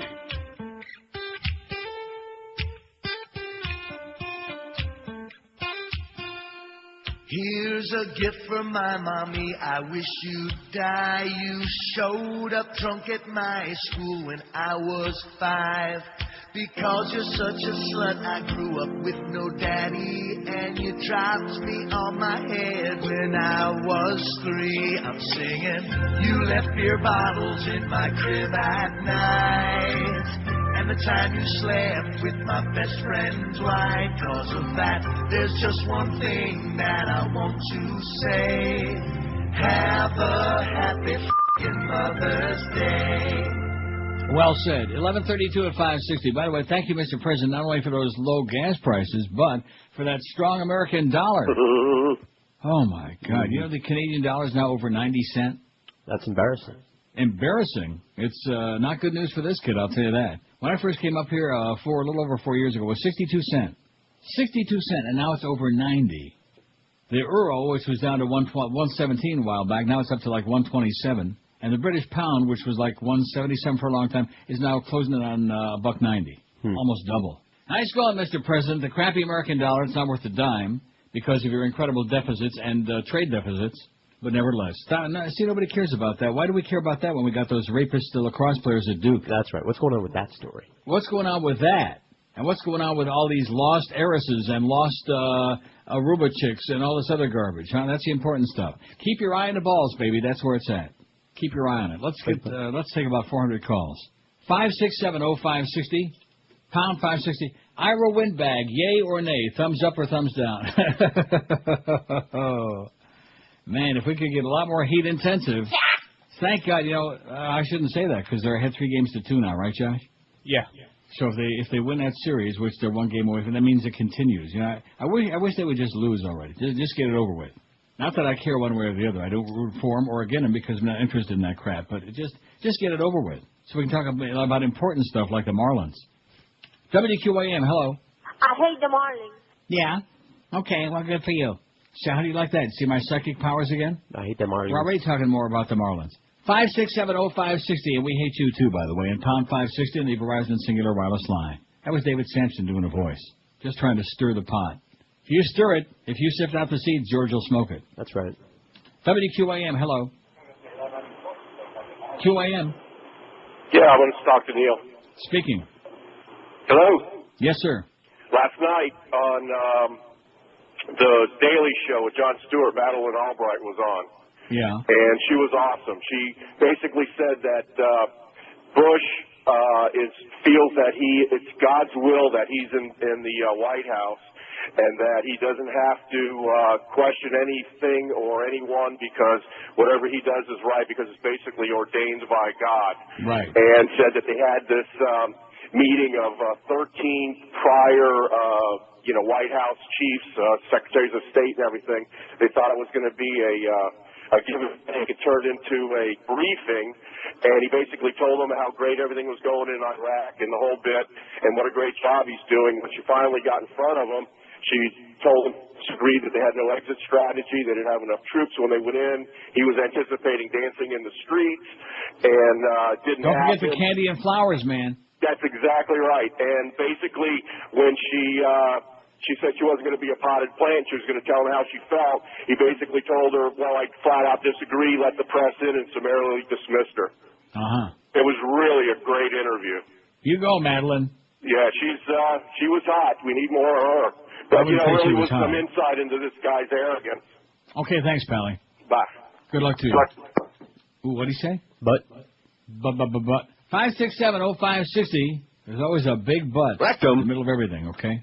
I think Madeline might have one herself. And pound 560 in the Verizon singular wireless line. He said Madeline was hot. I don't believe that part of it, but the rest I agree with. WQAM, hello. She was about as hot as Condoleezza. QAM, hello. Neil. QAM, yes. How you doing? Okay. Good. What happened to that commercial we used to play on Zeta? How much is that doggy on the menu? The one with the barbecue tail? Just bring me that doggy on the menu and bring us right over there, Cat. You know that one? You know that one, Neil? You know what I'm saying? You know what I'm talking about, Neil? All right. What? What he's trying to say is he got his part of the shipment a little bit late. One day late. He's talking about the Cafeteria Santeria is what he's talking about. Am I going to play? No, I know that. No. WQAM, hello. It's raining. Can you pick it up? QAM. It's raining. Pick it up. Hi. I had a story to tell Neil. Yeah. I just got back from Florence, Italy. I was studying abroad there, and I went on a weekend trip, and I was just his name got brought up randomly with somebody I was traveling with. I just thought it'd be neat to tell him, just all the way in Italy. Well, you're talking to him. Well, how would anybody bring up my name in Italy? Nobody there knows me. Guess again. Well, I went on this weekend trip to Cinque Terre in northern Italy, and I was with 4 other people that I was living with in Florence, and my friend was just telling me this random story, some interesting fact, and random stories? Yeah, and I was like, wow, that's really interesting. Where'd you hear that? And she was like, well, actually, my dad always listens to this crazy guy in Miami on the radio, and I was like, really? I was like, what's his name? And she couldn't think of your name right away, and I was like, is it Neil Rogers? And she's like, yes, that's the guy's name. That's him. And here we are hiking on this 5-hour hike in Cinque Terre. And we ended up talking about you, Neil. And I was like, my dad loves him. I grew up listening to him, going to work with my dad. My dad's a sign painter. And I just thought it was just like an interesting thing that you might want to hear, that you're being talked about all the way over. In other words, they love me in Italy. They're not too big on me in Florida anymore, but they love me in Italia. Oh, they love you all over the world, Neil. Right. Thanks, sweetheart. No problem. Have a great day. Hasta luego. Thanks. Adios. Ciao. Ciao. How do you like that? Okay. I'm big in Italia, baby. In Firenze, or wherever the hell she was talking about. Somewhere else. 1,080 votes on the poll. Yeah, we got people listening all over the world. Of course, in the building, we don't have anybody listening. Oh, they're listening in Italy, baby. They're monitoring in Saudi Arabia, them ragheads over there. I think that when we look at that on the stats page, it's got to be U.S. troops over there, isn't it? Right, I imagine. Yeah, those raghead Saudis, we certainly hope that they're not listening, because we're going to come and get you bastards, I'll tell you that right now. Maybe they're just monitoring. Hope that Bandar Bush really enjoys his falafel at lunchtime today. Of course, it's way ahead at dinner time, because I got news for you, man. We're going to go in there and we're going to hook up our tube to your oil fields, and we're going to have like 12 cents a gallon, just like in Venezuela. 3 cents a liter, because they do it by the liter there, like the rest of the world, as opposed to the U.S., which does everything their own way. Mm-hmm. 3 cents a liter in Venezuela for gas. How do you like that? I'll take it. Take me to your leader. Hugo Chavez for president, baby. And they're knocking Cindy Sheehan, man. She's got more balls in one arm than this whole government's got in her whole damn ass. So it's scary, you know? She's got balls under each armpit. Just probably like Donna Shalala, too. That's probably why Donna got so PO'd about those billboards we had up there. I'm sure. That's disgusting. The University of Miami doesn't want to be connected with a billboard campaign that says we've got balls. Take our thing off of there right away. And so we left the billboards up and we just took the UM logo off, which I thought that was one of the ballsiest things we ever did. An excellent plan. That was a good idea. Of course, that was the previous regime. This is Neil Rogers. As opposed to... This is 560 QAM. Suck it in and hold it. People want to make me go, talking about my immigration, but I still got some lawns to mow, talking about my immigration. The jobs I do, man, they're awfully hard, talking about my immigration. Hope nobody asks for my green card, talking about my immigration. My immigration is sick. They want me to go away, talking about my immigration. immigration. But who's gonna work for this kind of pay? Talking about my immigration. If you could build a wall around your whole nation.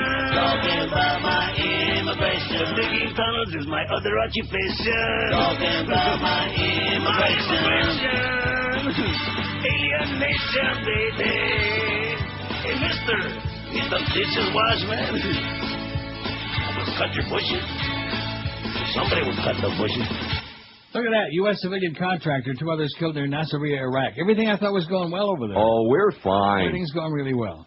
5670560, pound 560 on the Verizon Singular Wireless line. 14 till noon already. Well, this thing is just flying by, you know. It seems like we only sat down here, 20, 30 hours ago? At least.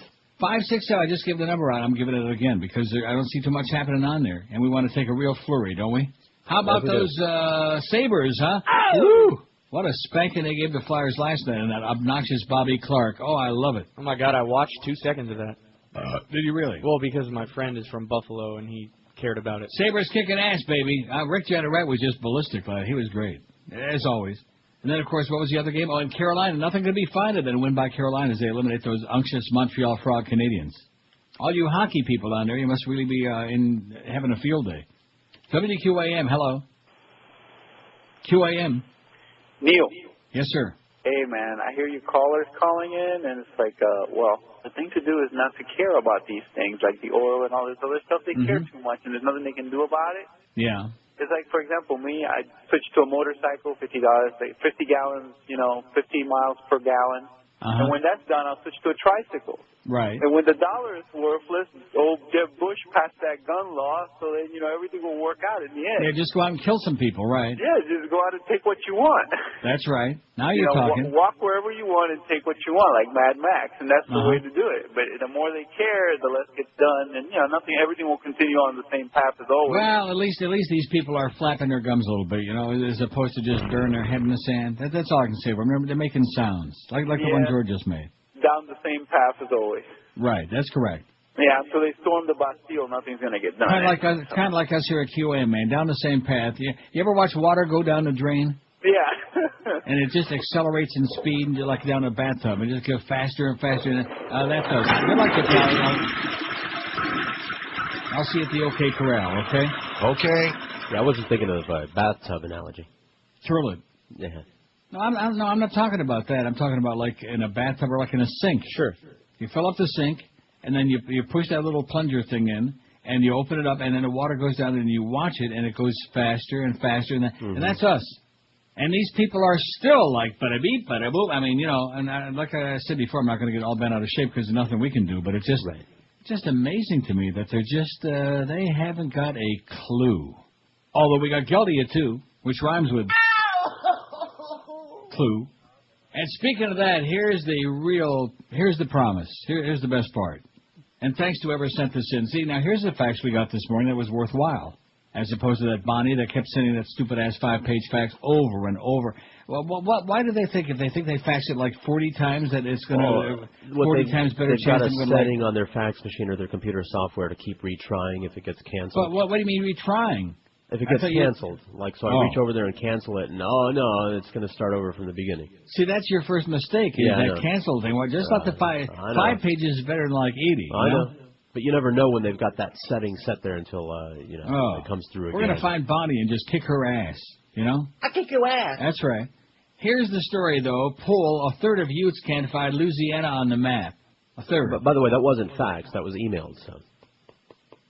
Speaking of email, did you get a response from Norma? No. Almost noon. It's about 10 minutes before noon. And this is the game that we keep going through day and after day. And if you wonder why we sound exasperated and palpitated and foaming at the mouth, you can't get an answer to anything. And like I said before, if you don't get a response by noon, I'm not sending him any more money. I was going to take care of your deal, and I owe him a little bit more for this year. I'm just not going to send it to him. I'll wait until I'm good and ready. I got plenty of cash right now, man. I'm swimming in a sea of cash. I'm drowning in it. But he ain't getting any because he keeps playing this game. If he's got your contract, why does he email me about it? Why doesn't he return your phone call messages? And why doesn't he email you and respond to the email that you sent him at the proper email address yesterday, George? Because he doesn't want to talk to me. Well, then why does he keep telling me that he wants to talk to you? So that you'll rip him on the air. What a jackass. What a faggot. You fairy. God. Anyway, can I get back to this? This is a very important story. Yes, it is. And you're hocking with his Norma Kent crap, some silly-ass pansy. With his flamboyant lifestyle. Yeah, flamboyant my ass. His ass. That's what I heard. Despite the wall-to-wall coverage of the damage from Hurricane Katrina, nearly a third of young Americans recently polled couldn't locate Louisiana on a map, and nearly half were unable to identify Mississippi. See, I can understand Mississippi because Mississippi and Alabama are side by each, and they look very much alike except they're facing in different directions. But Louisiana, Louisiana, like, sticks right out there into the Gulf. You know, it protrudes. Americans between the ages of 18, like Florida. You know, Florida is very distinct. It sticks down there into the Caribbean, and it's like the peninsula. Americans between the ages of 18 and 24 fared even worse with foreign locations. 6 out of 10 couldn't find Iraq, according to a Roper poll conducted for National Geographic. They couldn't find Iraq. Give them a compass and a road map, and they still couldn't find it. They couldn't find their ass with your hands. Well, let's see, it's 18 to 24. Well, some of them maybe will give it a shot. Geographic illiteracy impacts our economic well-being. Geographic illiteracy, amen, and ain't getting no better. Relationships with other nations and the environment isolates us from the world. National Geographic President John Fahey, wonder if he's kin to Bill Fahey, said announcing a program to help remedy the problem. It's hoping to enlist businesses, nonprofit groups, and educators in a bid to improve geographic literacy. Planned is a 5-year multimedia campaign called My Wonderful World that will target children 8 to 17. The goal is to motivate parents and educators to expand geographic offerings in school, at home, and in their communities. They'll have their task cut out for them, judging by the results of the survey of 510 peoples interviewed in December and January. Among the findings, Zion America, baby. A third of respondents couldn't pinpoint Louisiana on a map, and 48% unable to locate Mississippi with or without a banjo on their knee. You know what Rick Weaver said? It's a treat to beat your feet on that Mississippi mud. Uh-huh. Fewer than 3 in 10 think it important to know locations of countries in the news, and just 14% believe speaking other languages. Actually, what Rick Weaver said is that was a terrible thing, but since he and his wife are both dead, can I say it on the air? Say what? I don't know what you're going to say. That he was getting more action when he moved to Mississippi than he was when he was married. Oh, yeah, he did say that. Yeah. I mean, you know, that's an insensitive thing to say when your wife has died, but, you know, she was dead anyway, so she didn't care. And he's dead. Right. Fewer than, and also Louis Rukeyser's dead. And the way I'm feeling now with my neck, I think pretty soon I'm going to be dead. Then Tom Jick will write a big piece. Oh, that Neil, man, he was really... Fewer than 3 in 10 think it important to know. And I only had one call about my neck today, and that was the guy with that, although it was a good one, about mineral ice right off the get-go. That was good. Mm-hmm. Thank you, sir. There's a guy that cares. The rest of these people, callous and indifferent. That's the South Florida effing way. Fewer than 3 out of 10 think it's important to know locations of countries in the news. That's pathetic. Fewer than 3 in 10, and just 14% believe speaking another language is a necessary skill. Oh, speaking another language, like English, you mean? Right. 2/3 didn't know that the earthquake that killed 70,000 people in October of last year occurred in Pakistan. 6 out of 10 couldn't find Iraq on a map of the Middle East. While the outsourcing of jobs, this is just, I would just want to cry. I want to fall on the floor and just cry. While the outsourcing of jobs to India has been a major U.S. business story, 47% couldn't find the Indian subcontinent on a map of Asia. Oh. Uh-huh. I think I'm going to have a relapse. You know, every few years we get a story like this, so you think... I know, it ain't getting no better. You think that somebody's going to address that problem, and no. This is what they want, though. The powers that be, this is exactly how they want it. Keep them stupid, baby. Right. Keep them watching a lot of crap. Keep them watching Survivor Canandaigua. While Israeli-Palestinian strife has been in the news for the entire lives of the respondents, 75% were unable to locate Israel on a map of the Middle East. Oi! Nearly 3/4 incorrectly named English as the most widely spoken native language, as opposed to, say, like Sanskrit. 6 in 10 did not know the border between North and South Korea is the most heavily fortified in the world. Here, this right here, this is the best. 30% thought the most heavily fortified border was between the United States and Mexico. Oh, look at that. They keep showing his toilet there on CNN. That's Parker. Oh, there's the man glued to the toilet seat at Walmart. Remember we had that story? Yeah. Strange advice, but good advice when there's a glue-toting criminal on the loose. I think there's some pretty sick people out in the world to do something as strange as that. What the person did is leave glue on a toilet seat at this Salisbury Walmart store. Super glue. The shopper got help only after a store employee entered the bathroom and heard the 20-year-old man pounding on the stall door. Now, the fire department responded here to the Walmart. They didn't just transport the patient, though. They transported the toilet seat, too. That had to be removed at the hospital. It takes a while to get off. People around town are talking about it. I thought my body was not on there. You didn't think it was true? No. What may seem like a prank is no joke to police. Back on April Fool's Day, a similar incident happened here at a Denny's that story, restaurant. man, and now they're doing it again. It's going around. That time, a 39-year-old man was the victim. It's not funny. We do take it seriously. So seriously that the person responsible could go to jail. Good. In fact, if I found him... I kick your ass. That's right. Gluing somebody's ass to a toilet seat. Shame on you. Anyway, again, 30% thought the most heavily fortified border is between the U.S. and Mexico. I guess that was before Monday. Yeah, it's vitamin fortified, maybe. Joining in the effort to improve geographic knowledge will be the 4-H, American Federation of Teachers, Asia Society, Association of American Geographers, the NBA, National Council of La Raza, National PTA, the Smithsonian Institute, and others. Geography exposes children and adults to diverse cultures, different ideas, and the exchange of knowledge from around the world, said Anna Marie Westlack, president of the National PTA. The campaign will make sure our children get their geography so they can become familiar with other cultures during their school years and move comfortably and confidently in a global economy as adults. Right. This is Neil Rogers. You go, Anna. This she obviously got her part of the shipment. WQAM. This is Mark Morgan. It's the 12 to 1 hour on QAM. And now, some definitive reasons why 24 rules and The Sopranos sucks. First, Jack Bauer intimidates and interrogates witnesses. This is the last chance you've got to talk to me before I have to hurt you. While Tony Soprano eats Chinese food with his wife. I don't know about you, but ever since we found this place, I catch myself fantasizing about this. Me too. Sometimes during sex. Jack Bauer abducts witnesses and threatens to kill them. Make a sound, and I will blow your brains out all over the windshield. While Vito talks about his workout routine. 5 minutes at no incline. Then I switch to full uphill for my cardio. Jack Bauer worries about the most important vehicle in the United States. Was Air Force One just hit? Was Air Force One just hit? While The Sopranos shills the Porsche Cayenne. Is this the new Porsche? Cayenne Turbo. I got the 4.5-liter V8. Wasn't sure about the color, so I took a shot. Tony, I love it. It's gorgeous. What a car! Jack Bauer gets pissed. Damn it! While Tony Soprano goes to his shrink. You tried to smother your mother with a pillow.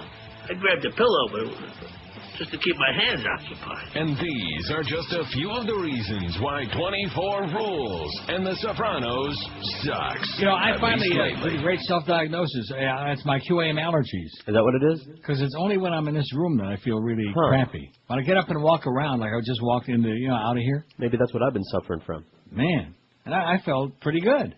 And then I came back in here and sat down, and all of a sudden my neck, my shoulder, yeah. Aches and pains. I think it's QM allergy. Got to be psychoschematic.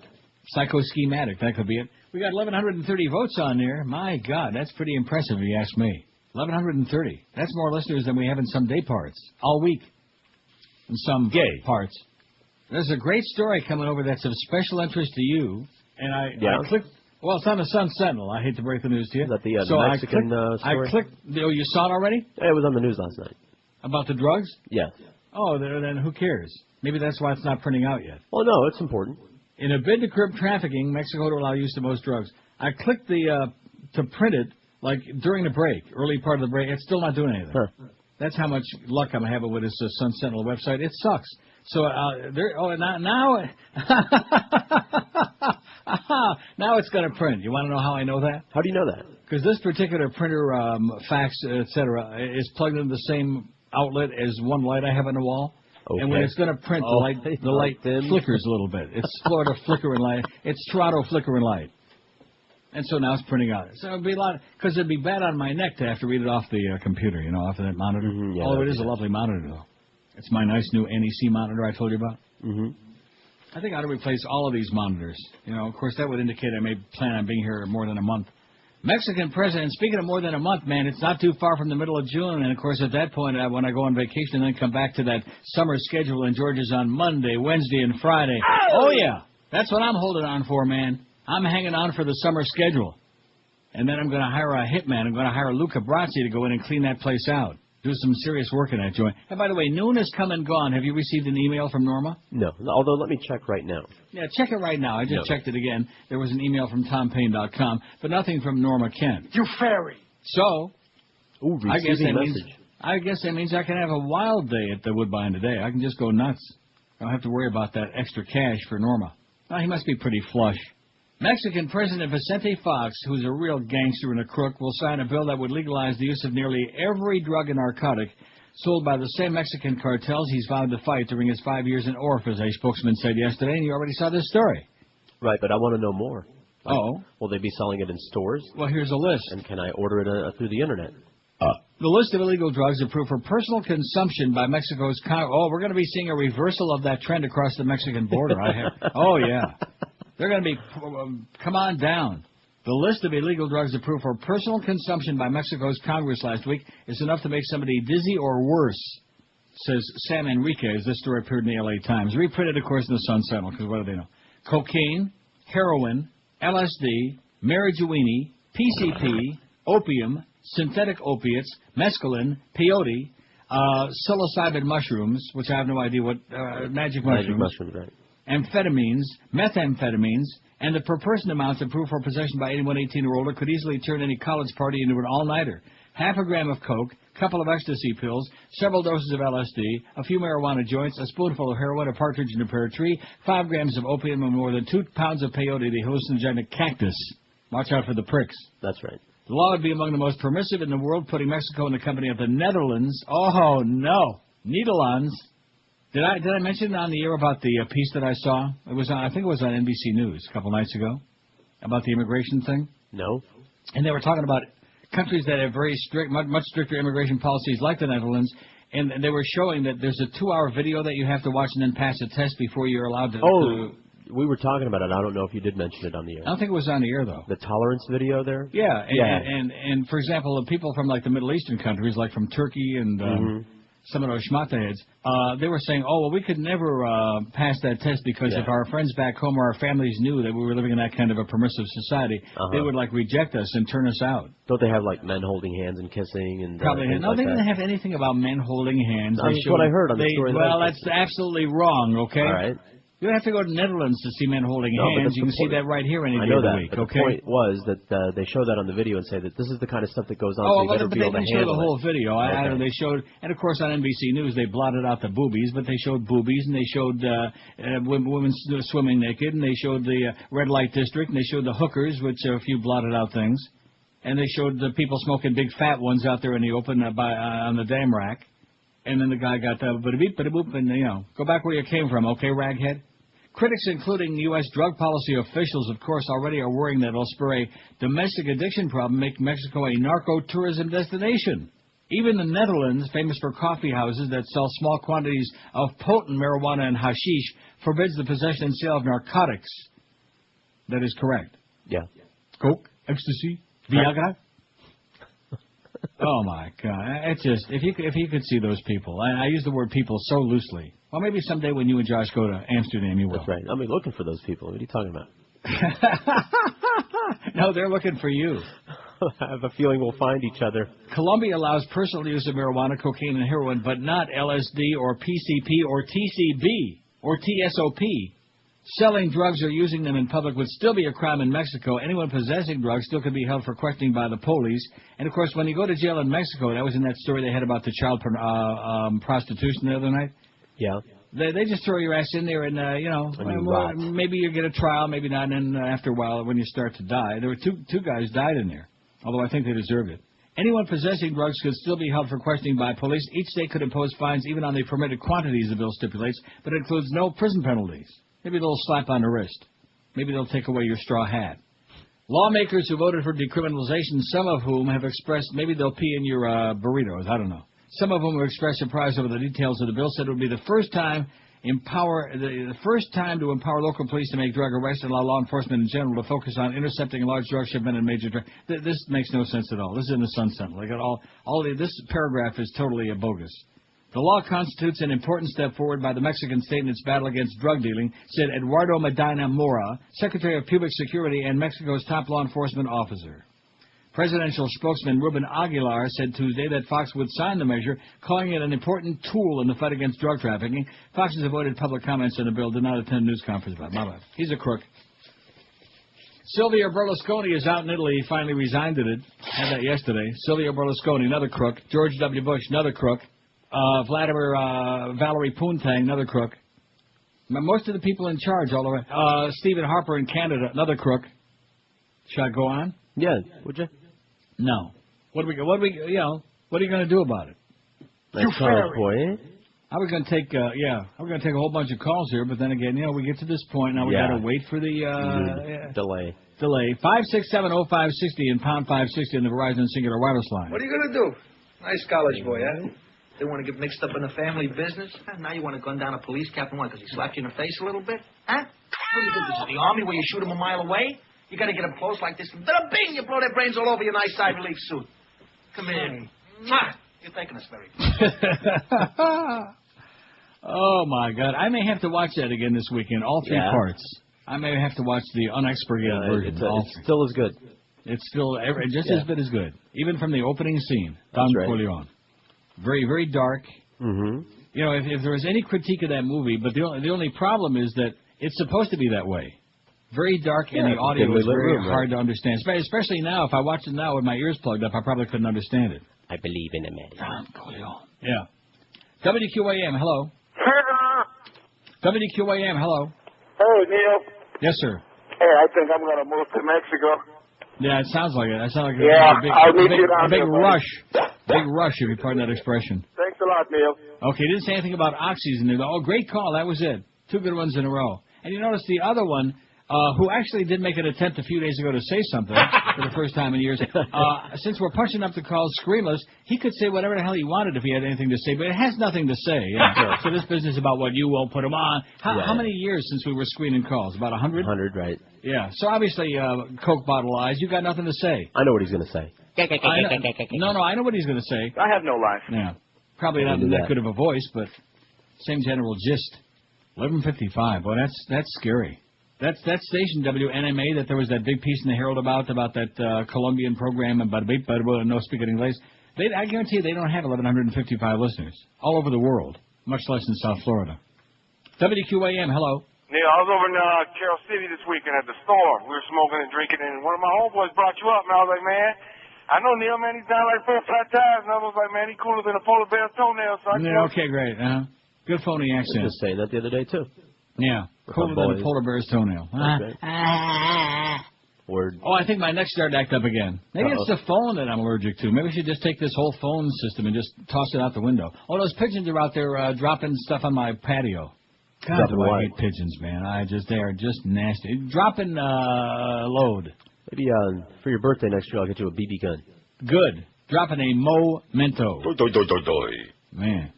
In fact, the other day I was like walking down the street and there was the pigeons are all over the place here. I guess any big city. And sometimes they're busy like, potchking around looking for like a piece of bread or something on the street. They don't want to get out of your way. Right. So I damn near walked into the damn thing and it like flooded away. And I was sure as it flew over my head. I was just waiting, but it didn't happen, I kind of like accelerated my pace. I thought it was going to drop me a souvenir, but it didn't happen. Just out of spite, I think it's like a message. Like Joey Zaza, going to send me a message? See, what did I tell you about Andy Garcia? Remember when he was like down there in not Little Havana, where the hell was it? I guess that's Little Havana. I guess, I don't know. Where the family, the Miami family was. There's another example of the media, the Miami family, that whole alien business. Well, what the hell is that? That's like the Day Without Immigrants. It's the same crap. The media comes up with these cliches, most of which are total distortions and lies, and then they just keep pounding and pounding, I wish I could remember all the slogans they had on there during the Alien days, man. They had more of that same crap. Remember that? Mm-hmm. But we sure could use that again. Oh, my God. Let's have somebody else go out there in the ocean and float up on a rubber raft. Okay. And you're too old. Some punk. And you could be like the next alien and would like get everybody whipped up and we'll have people calling in, those same people that we never heard from again. Oh, it was great. Hey, with lightning quick speeds, latest features and security, Comcast high-speed internet leaves DSL in the dust. And today you can get on board for just $9.95 a month for 2 months. With an always-on connection speed of 6 megabytes, Comcast high-speed internet is up to 4 times faster than DSL 1.5 and up to 100 times faster than dial-up. Whether you're downloading music, watching streaming video, playing online games, or just surfing your favorite sites, and we can only imagine what they are, Comcast reliable fast connection means you'll be flying through the internet. Plus, when you sign up for Comcast high-speed internet, you'll get instant access to free features like the Fan, Video Mail, Comcast Rhapsody Radio Plus, and up to 7 personal email accounts, just to be naming a few. Not only that, but you also get McAfee security tools included, so you can be assured that your internet experience is always safe and secure. So what you be waiting for, man? Start doing more quicker than ever. Sign up for Comcast high-speed internet today for just $9.95 a month for 2 months. You wonder how you ever manage it without it. In Dade, call 305-COMCAST, and of course in prestigious 954-COMCAST. This is Neil Rogers. This is 560 QAM. Coming up tonight on Inside the Behind, the true Hollywood celebrity music biography profile story. He was in Genesis. Then he went off on his own. You might say it was the genesis of the genius of a member of Genesis. He was Mike and the Mechanics.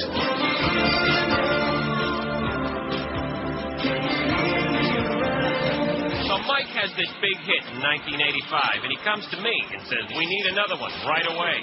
Well, I got his new idea into the shop, I put it on the lift, and it's a mess. Lead vocalist and mechanic Paul Carrick. There was no real hook. The middle 8 was blown out, and the chorus was shot. I had to order the parts special.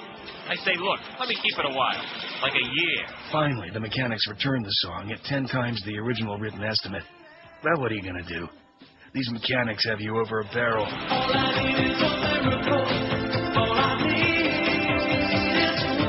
Luckily, it was a hit. So now the pressure's on. It's 1986. Mike wants a hit a year. I said, sorry, not going to happen. First of all, your warranty's expired. Plus, you haven't replaced these notes since you got this thing. I need 3 years. Finally, in 1989, Mike went to pick up the song.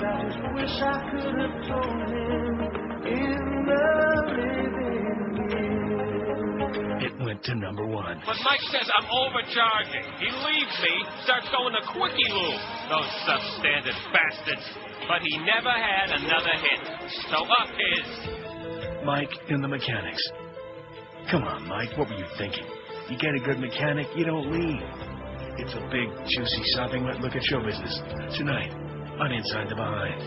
Boy, talk about a morbid song, man. In the living years. Yeah, I wish I could have told the old man a few things in the living years. In fact, maybe he can make a comeback for 5 minutes. I'd like to tell him a lot of things. Yeah, give him an earful.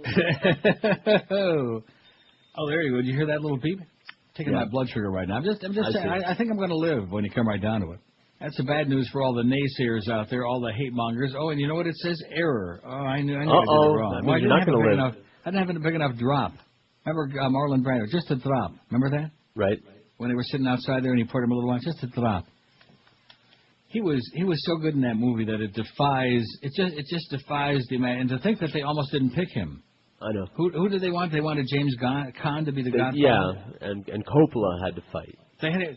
Coppola what? Had to fight to make it. Oh, I thought you said something else. I would have sworn you said something else. No, I said fight. Oh, something to begin with an F. T. He had a fight for Marlon. Well, right. That's good. Not blood sugar, not too bad. Not great, not sensational, not perfect, but, who the hell is perfect, okay? In other words, I don't want to be too perfect and live too damn long. Got too much of that longevity in my family tree. My illegal alien family? That's right. Oh, good intentions, I'm sure, and a good guy, and he took a lot of time and effort to write that long, which is why I read it all. Right. But, wow, just so much misinformation. It's and so the much, same thing. They want to attach themselves to the legal immigrants and pretend like there's no difference. Right. BS, man. Illegal Canada. Oh, that's right. Now, today is Wednesday. Maybe he had to do his... maybe he had to go for his shock treatments a day early, because we haven't heard from him. Illegal in Canada. Anybody who speaks like that ought to be deported anyway, okay? Speak in English, you idiot. Go with the baby talk. 567-0560 and pound 560 on the Verizon Singular Wireless line. Let's take a real big flurry of call. Let's build it up for Gildy. So I'm sure he's going to be quelling from that big Heat victory last night. Not too happy about the Marlins losing it, man. They had a homestand there of, they lost them all. Yes, they did. It's all over now because they were Washington tonight. They got swept by the Rockies and then the Phillies. So they lost 5 in a row at home, including Don Trell blowing a lead and getting blown out there in the 8th inning. And then they blew a lead again last night and got their ass kicked 7-5 in front of 6,652 announced. WQAM, hello. Can I speak to Neil, please? Speaking. Me. Yeah, okay. So he almost sounded normal until he found out he was on the air, didn't he? Almost. Right. Yeah, almost like a human. Yeah, we can do it too. In fact, maybe I should get him back on there. We can do a duet. Duet. No. WQAM, hello. Hey, Neil. Yes, sir. Hey, what's happening? Listen, I heard you just got back from Europe. Where'd you go exactly? I did not just get back from Europe. There was a lady who was calling. She said she just got back from Italy. I didn't just get back from Europe. Okay, because I thought you were on your vacation. No, I just came back from my first trip out in Germany. It was pretty nice. I got back out in Germany ago. Where? Like in a city or just out in the wilderness? I went to Nuremberg and Munich, and I also went to Prague, which is probably the most beautiful city I've ever seen. It's really gorgeous. Definitely, I would recommend going there. Czech Republic, man, Prague. Not too far from Berlin, as a matter of fact. Now, how come if you were in Germany and you went to Prague as well, how come you didn't go to Berlin? Just time, because I was only out there for a week. So that's where it's at, man. Berlin and Cologne, those are the two great cities in Germany. It'll make your eyes fall out of your head. I'm telling you. All right, well, next time around, okay? Get some of that good bratwurst, man. Some of that currywurst. All right, fair enough, Neil. Okay. Thanks a lot, pal. Bye. Prague's where it's at, man. You can get a trash can full of beer out there for like 70 cents. You've been in Prague? No, but I've heard. Oh, so in other words, somebody tells you something, so you better go over there and check it out for yourself. I got a friend that's going to Prague in August. I hear it's fantastic. Tell them to bring back some beer. Fantastic what? A lot of sex and booze and drugs? Is that what you're saying? This is a good vacation for me. Oh, well, how about Amsterdam? They got plenty of booze. In fact, you get up in the morning if you want to get up early. Of course, you wouldn't be getting up before noon, but I do. You get up like maybe 9:30. And you wander around, and you go out and walking around Amsterdam, and at 9:30 in the morning, there's all these, especially the Brits, they're sitting out there. What the hell's the name of that, not the Green Lizard place, that's Mad Dog's place. There's a place called, it's right kitty corner from Chiquita's, Dirty Chiquita's sex shop, where they just have a bunch of big dildos hanging in the window. Is that like a Dirty Sanchez? But no, it's a very famous bar, and I guess they got a restaurant, but who the hell wants to eat the food in an Amsterdam restaurant? But is it Dirty Nelly's? No, that's a different one. But anyway, they're all sitting out there, and they're drinking a big mugs of beer at 9:30, 10 o'clock in the morning. See, one thing about in Europe, man, not only they love their beer, but they get an early start. Amsterdam, Germany, the same thing, man. Big mugs of beer. And you know what kind of beer they're drinking in Amsterdam, Josh? I don't. George knows. Heineken. That's it. Town says no to busty mermaid statue. Oh, I wonder if John Ashcroft knows about this. Get the old sheet out and cover it up. He's got several sheets. He uses them for different occasions. The white sheets, we know what he uses those for. Wellington, Florida. Oh, my God, Wellington. The big busted bronze mermaid, the Siren, will not return to the Wellington Community Center. A Wellington official has sunk an effort to resurrect the life-size sea temptress at the center. Artist Norman Gitson said the town must have gotten tired of the bad publicity. The Siren was the marquee exhibit at Wellington's inaugural Art in Pubic Places program. It drew media attention, and what does that say? And the scorn from it's a very bad copy. And the scorn from a few residents early last summer because of a top-heavy bust line. The sculpture appeared on CNN, had a mention in Playboy. Gitson added nipples to the statue last month while I was on loan to Palm Beach International Sculpture Biennial at Wellington Green. The city warned Gitson to remove the nipples before returning the mermaid. Gitson said he was negotiating to sell the nipples for a charity auction until he got a call from a city official telling him the Siren was no longer needed. Oh, my God. And we're talking about Europe and the U.S. If you had any idea, even the difference between here and the U.S., I mean, this hysteria about nudity and about boobies and nipples and pot and all. Boobies. You know, I realize America is not a very old country, but it's time to grow up America already. Or just go to the backyard and grow some good stuff. I mean, cut the crap. Jesus, God almighty. I mean, even back in the days of the Roman Empire, Dave Pallone, who was also gay. All those Michelangelo, of course, he was also gay. But, you had all those organs and nipples and boobs and all the naked people, man. Right. All those murals. In fact, if you go to Europe in any city worth its salt, there's a whole bunch of naked statues out there, like in Rome, all the piazzas, Piazza della Repubblica, Piazza this, and there's all these naked statues out there. And some of the fountains, for crying out loud, they got some little kid who's like peeing in the fountain. That's where the water comes from. So don't drink it. Oh, my God. Oh, look at that. They got charges in the church burning cases. The Attorney General says the state intends to make sure that justice will be had. And justice. So in Alabama, they're going to. You know where Alabama is on the map right there next to Mississippi? Oh, I thought it was next to Oregon.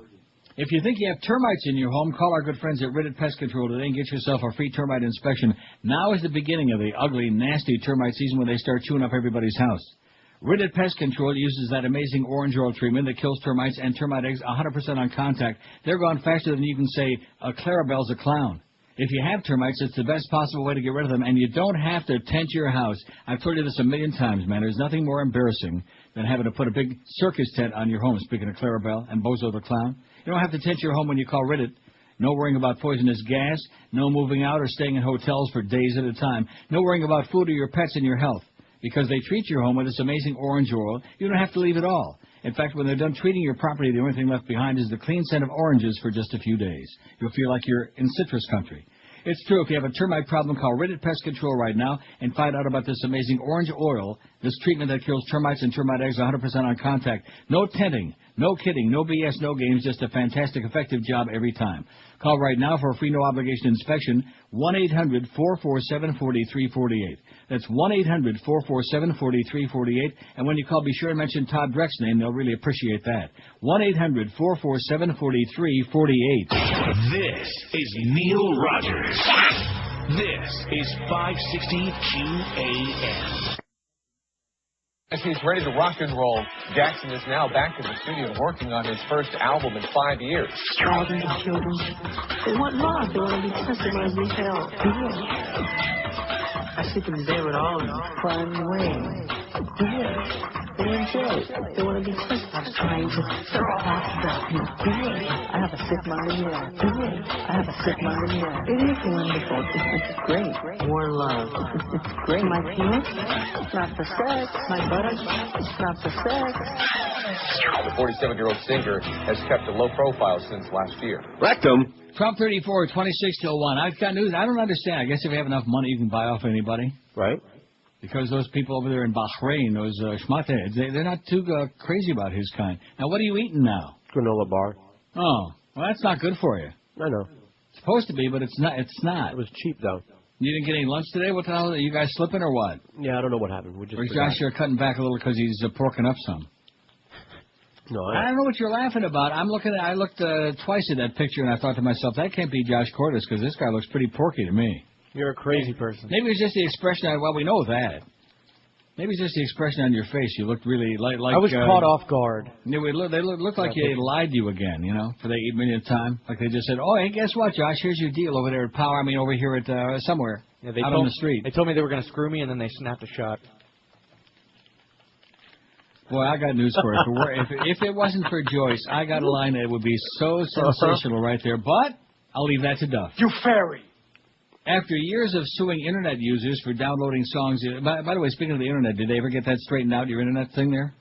It's still working very slowly. Mm-hmm. Really? Well, why would that be? Because it's got to be the system, doesn't it? Mm-hmm. All over the building. Oh, boy, doesn't sound too good to me. Sounds like a Bell thing again to me. Mm-hmm.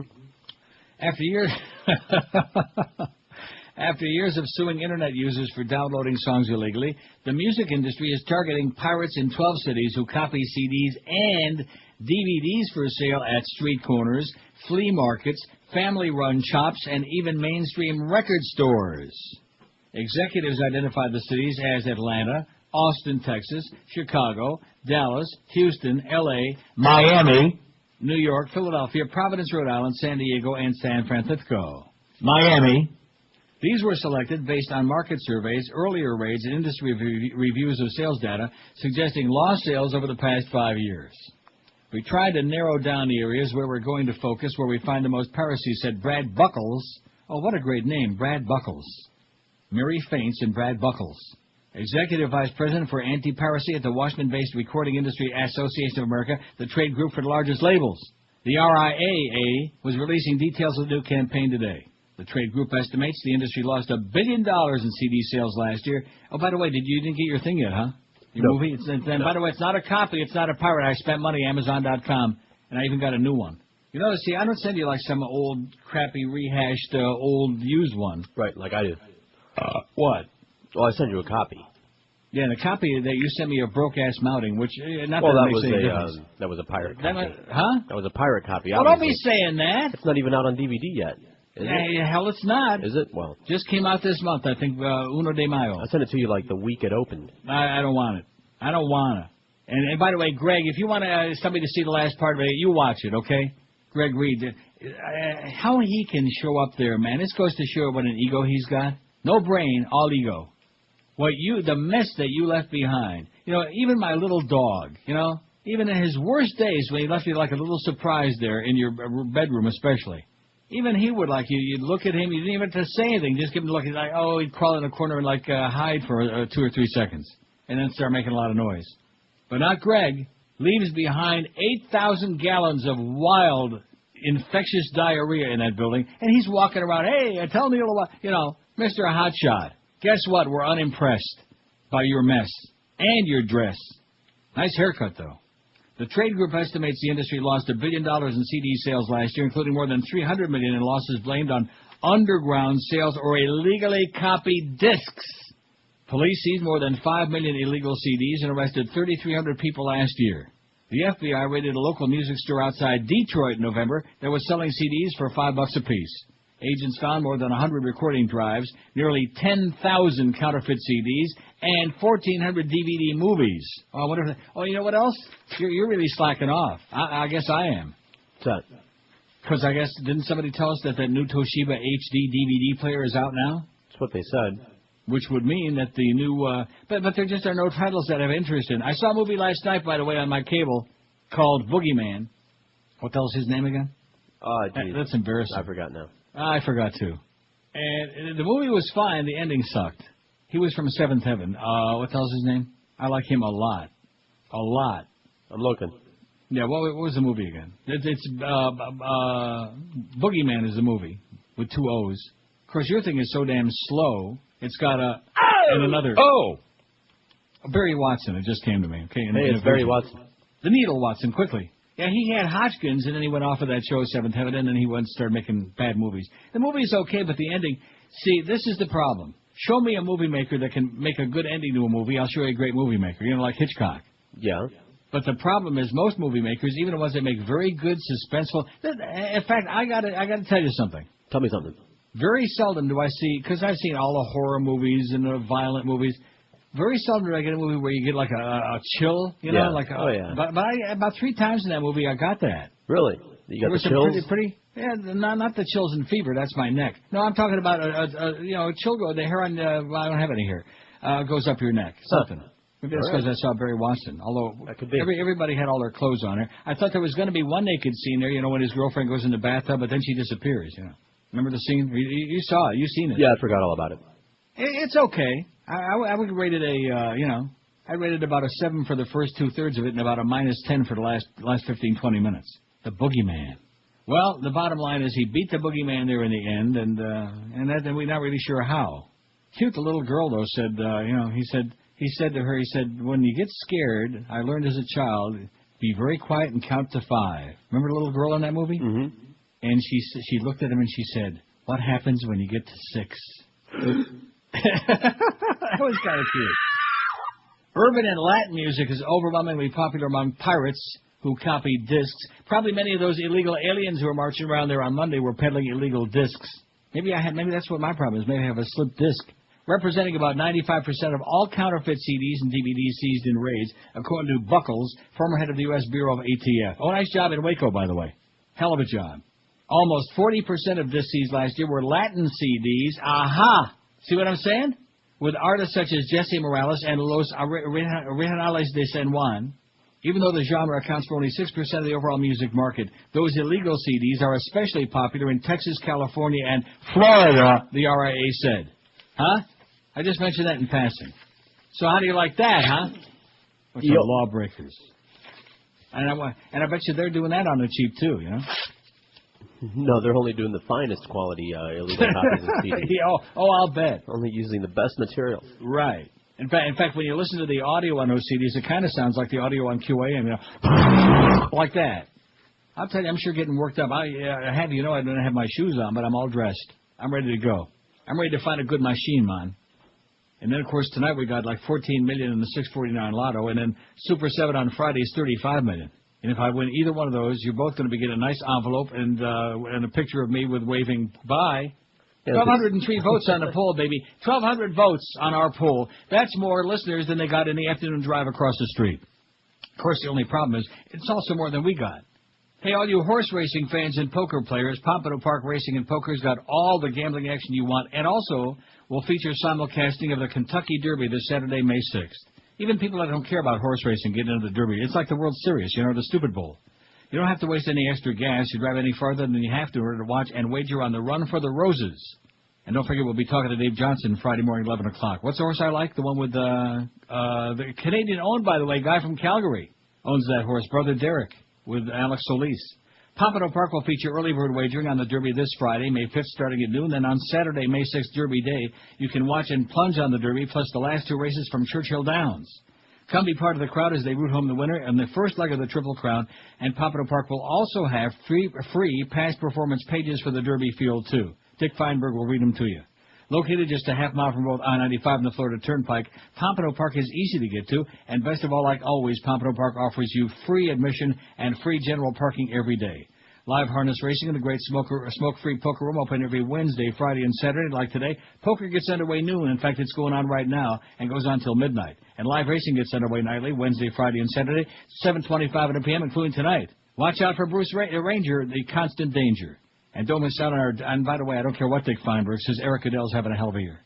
Don't miss out on Dollar Night Wednesdays like tonight when draft beer, sodas, hot dogs, and more just $1 a piece starting at 6 p.m. Find Dave Ingraham, give him a compass and a road map. And don't forget to come out this Saturday, May 6th, to watch and wager on the Kentucky Derby at Pompano Harness, a block south of Atlantic Boulevard on Powerline Road. For the current racing schedule, call 954-972-2000 or online, pompanopark.com. This is Neil Rogers. This is 560 QAM. Howard David's a bitch.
Crop 49, speaking of that, Geldy coming up at 2 o'clock, and it's going to be like a regular thing, you know what? With Eric Reed at 3:30 talking to his teeth about the Heat and their big win last night against the Bulls. Mad Dog 4 to 6:30. Marlins on deck at 6:30, and then the Marlins at the Washington Nats at 7:05. A team that Josh says they couldn't beat in a fixed game, and then Curtis Stevenson follows the game. Following that, and that's because Eddie K's on the way to Vegas. All right. Nice going, Eddie. Nice work if you can get it. Sex scandal snare city attorney. You saw this, of course. Right. Barry Cuton finally faced the law. And by the way, did you get an email yet from Norma? No. Oh. Well, let me check right now. No. Barry Cuton finally faced the law, and details were extra lurid. 7 months after the discovery of an affidavit disclosing his alleged sexual tryst with a teenage girl, 16. The disgraced North Miami city attorney and one-time gubernatorial candidate was cuffed yesterday just outside his government orifice. The charges, 2 counts of unlawful sex with a minor, and it wasn't even in West Virginia. And detectives disclosed many tabloid-esque tidbits. This is what the Herald said, because they like to smear and schmear everybody. Poor Barry. He thought she was probably like at least 17 and a half. Using a city computer, Cuton trolled the internet. Oh, whatever happened to the weather fairy, by the way? We never heard any more about Miss Kamal. I guess he finally decided to shut up and stop making things worse. Yeah, they hit him with a butterfly net and dragged him off. Really? You want to hear the sound he made as they dragged him off in a butterfly net? Right. Using a city computer, Cuton trolled the internet on a site called adultfriendfinder.com. The former state representative also kept his hard drive near his hard drive at least one nude photo of himself posed on a bed. Oh God, what a thought! Jesus, he's an old man. He's older than I am. That's really old, a little bit. Most damning police say Cutin doled out cash, radios, and TVs to have unprotected sex with a 16-year-old girl. The teen told detectives she had sex with him in his Miami Beach condominium, remembering it had multiple taxidermy-preserved animals, according to a beach arrest warrant. Cutin's arrest caps a bizarre and politically charged investigation that began in January when an affidavit detailing the alleged sex mysteriously surfaced in City Hall mailboxes. It was prepared by Cutin, 64, signed by a Hollywood woman who allegedly arranged the sexual encounters with the teenager, and notarized by a city employee paralegal. It is not clear who made the affidavit public. The married attorney was booked into Dade County Jail yesterday. He was released after posting $15,000 bond. His attorney, Richard Sharpstein, said Cutin never had sex with the teen and claimed the original affidavit was altered to look more damning toward his client. The arrest was politically motivated by factions that never wanted Cutin as a city attorney, Sharpstein said. He questioned the credibility of the teenager and the Hollywood woman, Roberta Orenbuch, 38, who was arrested in March by Hollywood police and charged with arranging the encounters, the trysts. They're both peddlers of the flesh, and obviously they're peddling their flesh to the state attorney's office to save their own skin, Sharpstein said. Hollywood police detectives have charged Orenbuch with procurement of a minor under 16 and living off the earnings of a prostitute. Sounds to me like it's getting hard out there for a pimp. No question. They're also investigating, you know, if you really stop and seriously think about that whole thing, you see, this is the sad part about about America, what a racist piece of crap it is. If you can convince people that they're making progress and that you're doing good things for them, you see what I'm saying? The fact that there was even ever such a song recorded is a racist, the nasty, horrendous thing, and yet they're worried about lacrosse players and Duke. Anyway, I don't want to get about to play Big Pimpin'. I don't find it amusing, okay? I don't find it funny. There's nothing funny about pimping or about, and here we're always hearing about, well, women are abused and pornography and this and that. Right. Stuff out there for pimping, you know? It is. That's what Roberta said. I wonder if she knows Roberta Sherwood. Especially for you. Hollywood police detectives have charged Orenbuch. I already read that. They're also investigating Cutin's relationship with her and the teenager. Detectives went on to arrest Cutin yesterday morning. As word leaked and TV news cameras staked out his orifice, detectives left empty-handed. An hour later, he showed up at North Miami Beach Police Headquarters. He was cuffed inside the lobby at the Beach Special Victims Squad Detective Yvette Dominguez. Mayor Kevin Burns said he'll ask Cutin to resign. If he doesn't resign, the city council will fire him at next week's meeting. He'll be fired at it. First reported by the Herald in January, the investigation began after copies of the affidavit landed in City Hall mailboxes. The document dated August 18, 2005, said that Cutin paid for sex with Orenbuch, who later arranged encounters with a teen. She ain't no Kathy Willits, I'll tell you that. Thanks, Scott. On January 9th, Cutin admitted to sex. See, this is what happens with married guys, okay? They have to go outside the marriage and pay for it because they sure ain't getting any at home. Well, they don't have to, but they often do. Well, how do you know they don't have to? And they don't have to pay for it, I'm saying. No. But they sure ain't getting any at home, so he didn't dispute that. Huh? The document dated October 18th said that he paid, I just said that. January 9th, he admitted to sex with a teen in a meeting called by Mayor Burns with North Miami Police Chief Gwendolyn Boyd and Assistant Chief Douglas Brown. I wonder if she was, Gwendolyn Boyd is related to, what was his name that played Hopalong Cassidy? Oh, no, that's bad. That's really bad. Boyd. His last name was Boyd. Oh, Gabby Hayes and, Boyd with a Y? No. What? Look up Hopalong Cassidy. Google it. That's bad. That's the first seed of Alzheimer's just set in. See that? I'm getting old and senile. I bet you even Chicken Neck knows who it is. Cutin claimed he thought the girl was 18 and that she showed him ID. He prepared the affidavit because a friend of Orenbuch had Orenbuch threatened to expose him. He paid the man $2,000 according to the October affidavit. And it goes on and on and on. Poor Barry, A little horny. William? Maybe. What is it? William Boyd. See, that was a tough name, William. Very good, William Boyd. He was Hopalong Cassidy. Don't you remember old Hoppy? No. During the break, I'm going to look on that disc I got, with the real old radio thing. I'm going to see if I got the Hopalong Cassidy stuff. All right. Man, that really goes back. Tom Mix, Hopalong Cassidy, early 40s, even before I was born. Roy Rogers, Dale Evans, good religionist man. I bet he was screwing around a lot. I think he was even, I'll bet. I heard he was quick on the trigger. 1,213 votes on the poll. Now, what was Gene Autry's horse named? Roy Rogers' horse was Trigger. What was the Lone Ranger's horse's name? Silver. Very good. That's all part of the theme song, so that's easy. I know. But what about Gene Autry? I don't know. Remember Gene Autry? He owned the California Angels before they became the Anaheim Angels. You didn't? You don't? I don't know. Yeah, you do. Get out of here. Don't give me this you don't know from Gene Autry. That's bad. Well, I mean, I know Gene Autry. I've heard the name, but I don't know Back in the saddle again. You know Eddie Arnold. Eddie Eddie Arnold's dead, too. 1,216 votes. What's your take on sports talk? You see, there's one thing about getting old, man. There's some good things about it. First of all, when you get old and tired, you're ready for the box. Just put me in a box already, It's a nice long rest. Nobody bothers you. Nobody nags you. And then your mind is full of all, if you got any kind of a memory at all, it's full of all these fantastic things and nobody's got any idea what you're talking about. Right. I think that's one of the real keys to the success of this show over the years. Most of the people haven't got any clue what I'm talking about. What? Including me. What's your take on sports talk radio? Speaking of what the hell are they talking about? I know what they're talking about. 1,216 votes. I should have probably got my icy sleeve is what I should have gotten, for this thing I got. Because they got the icy patch and the icy sleeve. The patch. I listen to Sports Talk occasionally, 252. Yeah, they do have that, the icy sleeve patch. And if you got Royd's band, you can't believe where you stick it. I love it. Listen a lot to Sports Talk 201. So you put those two together, you got 37.2%.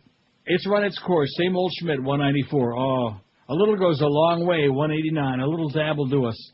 It's for sports nerds only, 159. I hate it like poison, 134. Like poison. I hate sports, 62. And I hate this pool, 25. This is Neil Rogers. This is 560 QAM. You just hate people that use snappy openers for their show segments, like that 1 to 2 hour.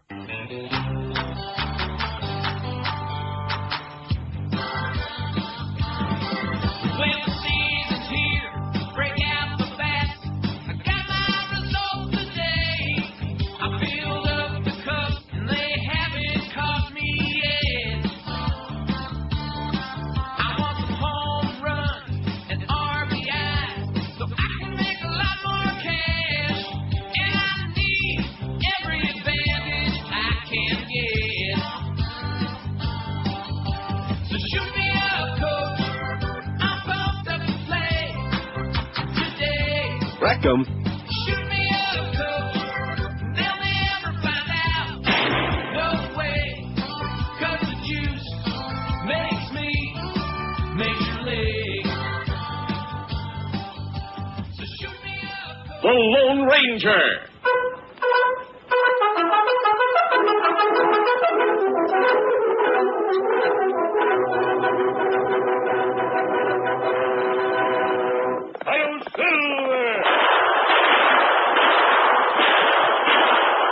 Fiery horse with the speed of light, a cloud of dust, and a hearty Hi-Yo Silver. The Lone Ranger.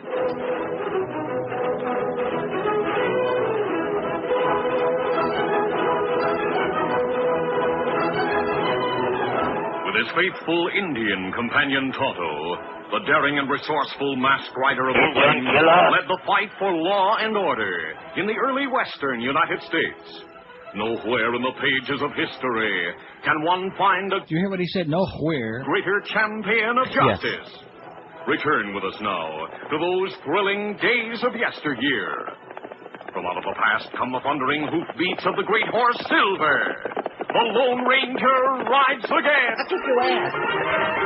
Oh, Silver, hooray!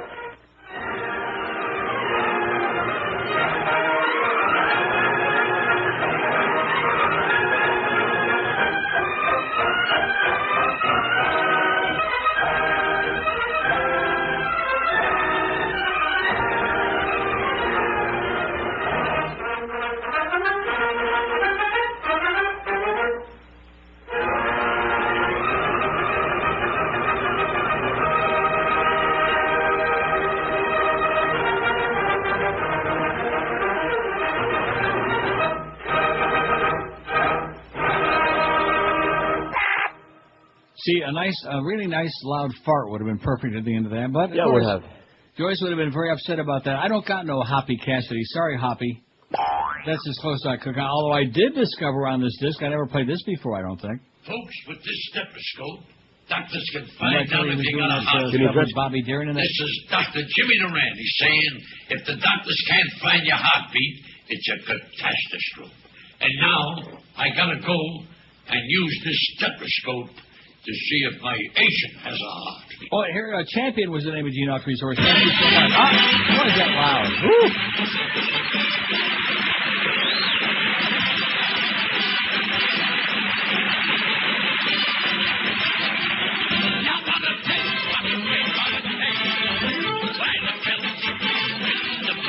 Now, there's one of the great mysteries of all time, Jimmy Duran. Did he look good? No. Could he sing? No. He tinkled a little on the piano, but he wasn't much of a pianist. But he sure made a lot of money out of nothing. You got to hand it to him. Huh? Did he have a good set of hair? No. No. Jimmy Duran, you remember him? Dinka-dinka-doo. Never saw him. I guarantee you one thing. You never seen him? You don't know what he looks like? Old footage. Old, like... but you have seen him, though. You know, like, yeah. With the big what he looked schnoz. like. Big schnoz and a bald head, always wearing a hat. And, gravel voice. Kind of like a white Louis Armstrong, without the hanky. The nation's largest beverage distributors have agreed to halt nearly all soda sales in public schools, according to a deal announced today by the Bill Clinton Foundation. Yeah. I don't know. Out of a line you couldn't say? No, it had nothing to do with that. I was just, because I like Clinton a lot, as everybody knows. But there are certain things, like his alliance with the elder Bush really bothers the hell out of me. And this bothers me, too. It bothers me, Bubba. Under the agreement, the companies have agreed to sell only water, unsweetened juice. Unsweetened juice is like saying low-cal sugar. I mean, I don't know. And low-fat milks to elementary and middle schools, said Jay Carson, a spokesman for former President Bill Clinton. Diet sodas will be sold only to high schools. Oh, man. Elementary, my dear Watson. Oh, that's Barry Watson. Oh. Cadbury Schweppes, Coca-Cola Company, PepsiCo, and the American Beverage Association have all signed on to the deal. Carson says, adding the companies serve the vast majority of schools. The American Beverage Association represents the majority of school vending bottlers, so I guess that takes care of that. They kind of got it bottled up. That business about unsweetened juice, that is such a farce and such a lie, such a fraud. That's like... So you understand that there's lots That's like day without immigrants. I beg your pardon? There's lots of sweetened juice, so it's like if you're going to have one, it's going to be the unsweetened. Will you listen to me? No, I know what you're saying. Fruit juice is already sweetened. It's like sugar water. But up until now, they sold fruit juice with added sugar, so it's even worse. Okay. Wouldn't it be better to have like diet sodas instead of unsweetened juice? That would make more sense, but what do you know? See, first of all, it's just like milk. When something is pasteurized, it's like heated at a very high temperature. Whatever nutrients might have been in there in the first place, by the time you imbibe, it's gone. You follow what I'm saying? What are you saying? So the idea that they're getting any nutritional value from drinking that crap is bull. It's bull, man. It's bull what? BS.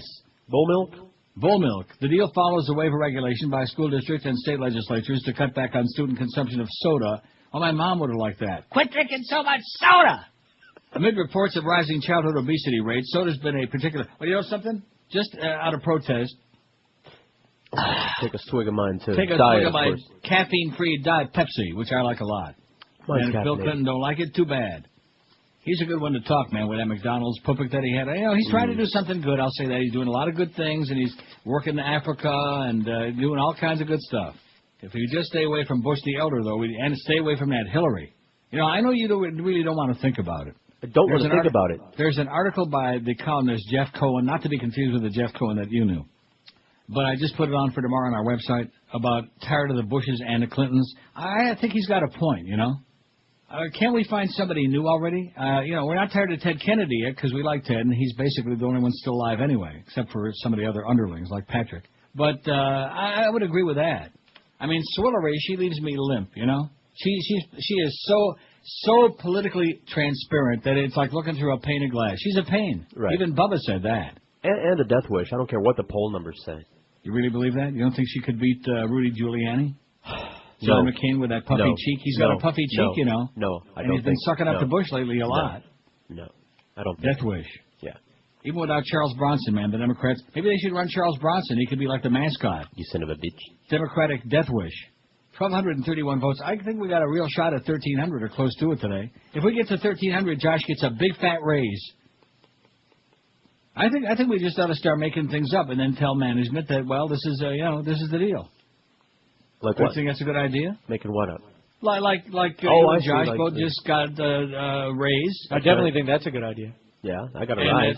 Starting after the summertime, I work only like through Monday through Thursday, and you do Friday, so I can have a 3-day weekend every weekend. Nobody listens on Friday anyway. Everybody goes out of town. That sounds good.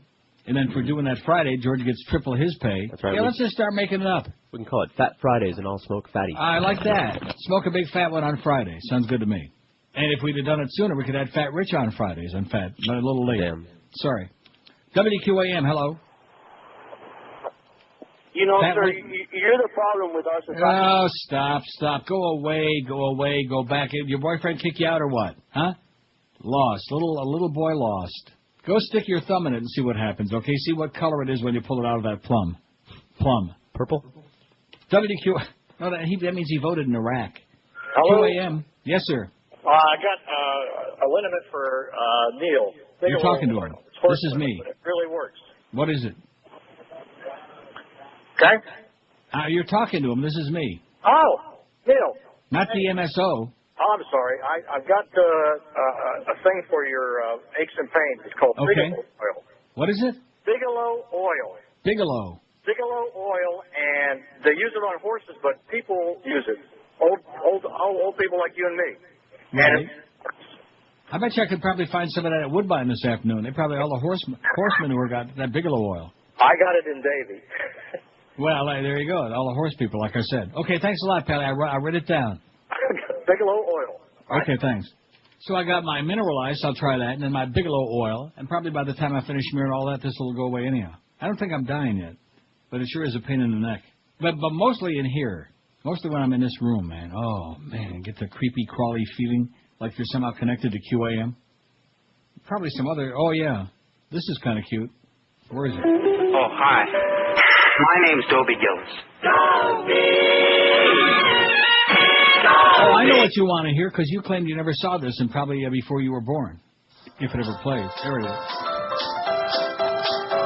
The Nairobi Trio, baby. Ernie Kovac Show. No. Other side.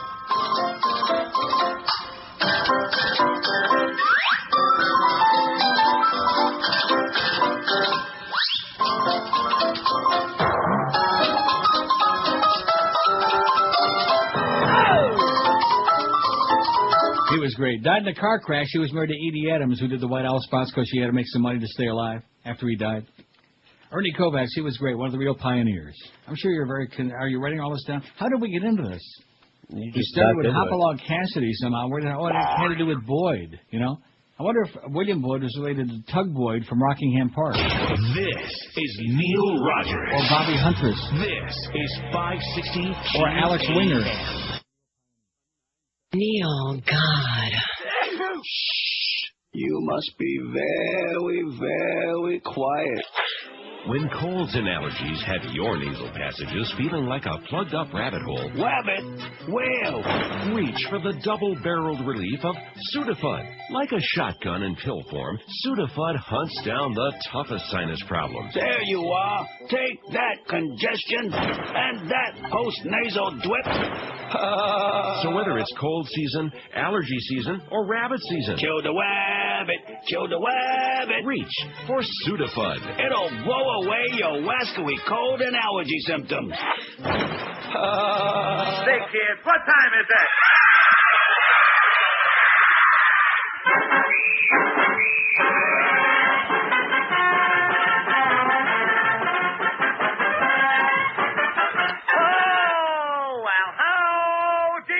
Kids and howdy, Buffalo Bob. Well, howdy, Mr. Duty. Well, that voice was sure like kind of going back and forth, wasn't it? So enough. Kind of hard to keep track. He's dead now, Bob Smith, Buffalo Bob. Well, anybody had the balls to admit he was from Buffalo. Only people I know who admit they're from Buffalo is Woody Graber and their close personal buddy, Fat Boy. How's he doing, by the way? I know he sure ain't selling the show. Now, what did we ever find out about that sales shakeup back there? We did not. I just see new people, but I don't know who's out. Maybe they just, faded them out. You think? I don't know. What does that mean, faded them out? Like, just told them not to show up one day and never made any kind of an announcement or something. Well, let me know when you stop seeing certain people. All right. 1,247 votes on the poll, and it's kind of like a mixed bag there. Sports Talk Radio is like, I don't know. I mean, how many times can you say in a 5-minute period? Let's try it for the next 5 minutes. Come on, Kelly, you can do it. 5670560. Oh, we got a bad story here. Speaking of bad health. So let's see. I got my Bigelow and I got my mineral ice. I'm going to be smearing a lot of stuff. Maybe I should smear some of the machines over there, Woodbine. You think it would help? No. Smear some on the button, on the handle. Middle-aged white Americans are much sicker than their counterparts in England, startling new research shows, despite U.S. health care spending per person that's more than double what England spends. A higher rate of, I bet you, though, if we compared teeth, though, Americans would beat the hell out of them Brits. Oh, God. Bad teeth and bad breath. A higher rate of Americans tested positive for diabetes and heart disease than the English. Americans also self-reported more diabetes, heart attacks, strokes, lung disease, and cancer. The gap between the countries holds true for educated and uneducated, rich and poor. I bet you the Queen's in pretty good health, that old bitch. At every point in this society, in the social hierarchy, there is more illness in the U.S. than in England, and the differences are really dramatic. The study co-authored Dr. Michael Marmo, an epidemiologist at University College London in England, be saying. The study, appearing in today's Journal of the American Medical Association, adds context to the already known fact that the U.S. spends more on health care than any other industrialized nation, yet trails in rankings of life expectancy. That's because every dime that gets spent in this country, 9.5 cents is graft. The U.S. spends about $5,200 per person on health care, while England spends about half of that in adjusted dollars. Everybody should be discussing it. Why isn't the richest country in the world the healthiest country, Marmo says? It's something of a mystery, said Richard Sussman of the U.S. National Institute of Health, which helped fund the study. Something of a mystery. The researchers looked for answers. Maybe we just don't get enough toad in the hole. The researchers looked for answers in the data, which came from government-sponsored health surveys. The research was supported by grants from government agencies in both countries, or maybe we just don't get enough spotted. A U.S. researcher from the Rand Corporation was also on the team. Smoking rates are about the same on both sides of the pond. The English have a higher rate of heavy drinking. Wasn't I saying that just minutes ago? Yes, you did. But a higher percentage of Americans are obese. The researchers crunched numbers to create a hypothetical statistical world in which the English had American lifestyle risk factors, including being as fat as Americans, which they're not. In the model, researchers found Americans still would be sicker. Oh, brother. Aren't you sick of this? Totally. Here, I'm getting sick now. Only non-Hispanic whites were included in the study to eliminate the influence of racial disparities, so you're out. The researchers looked only at people ages 55 through 64. I just get in on that. And the average age of the samples was the same. Americans reported twice the rate of diabetes compared to the English, 12.5% versus 6%. For high blood pressure, 42% Americans, 34% for the Brits. Cancer showed up in 9.5% of Americans compared to 5.5% of English. Maybe they're not being bombarded by so many chemicals and additives and crap like the Americans are. They're no fun. The upper crust in both countries was healthier than middle-class and low-income people in the same country, but richer Americans' health status resembled the health of the low-income British. Wow. Health experts have known the U.S. population is less healthy than that of other industrialized nations, according to several important measurements. U.S. life expectancy, for example, ranks behind that of about 24 other countries. Some have believed the U.S. is lagged because it's more ethnically diverse, but this is a new study show that when minorities are removed from the equation and adjustments made to control for education and income, white people in England are still healthier than white people in the U.S., eh?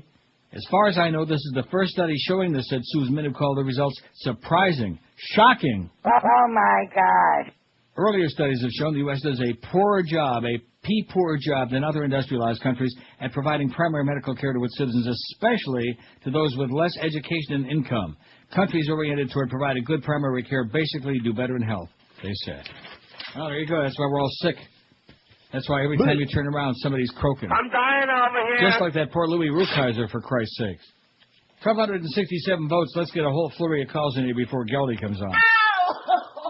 5670560. In fact, if we get enough calls, maybe we can keep them off the air. 5670560 and pound 560 on the Verizon Singular Wireless lines.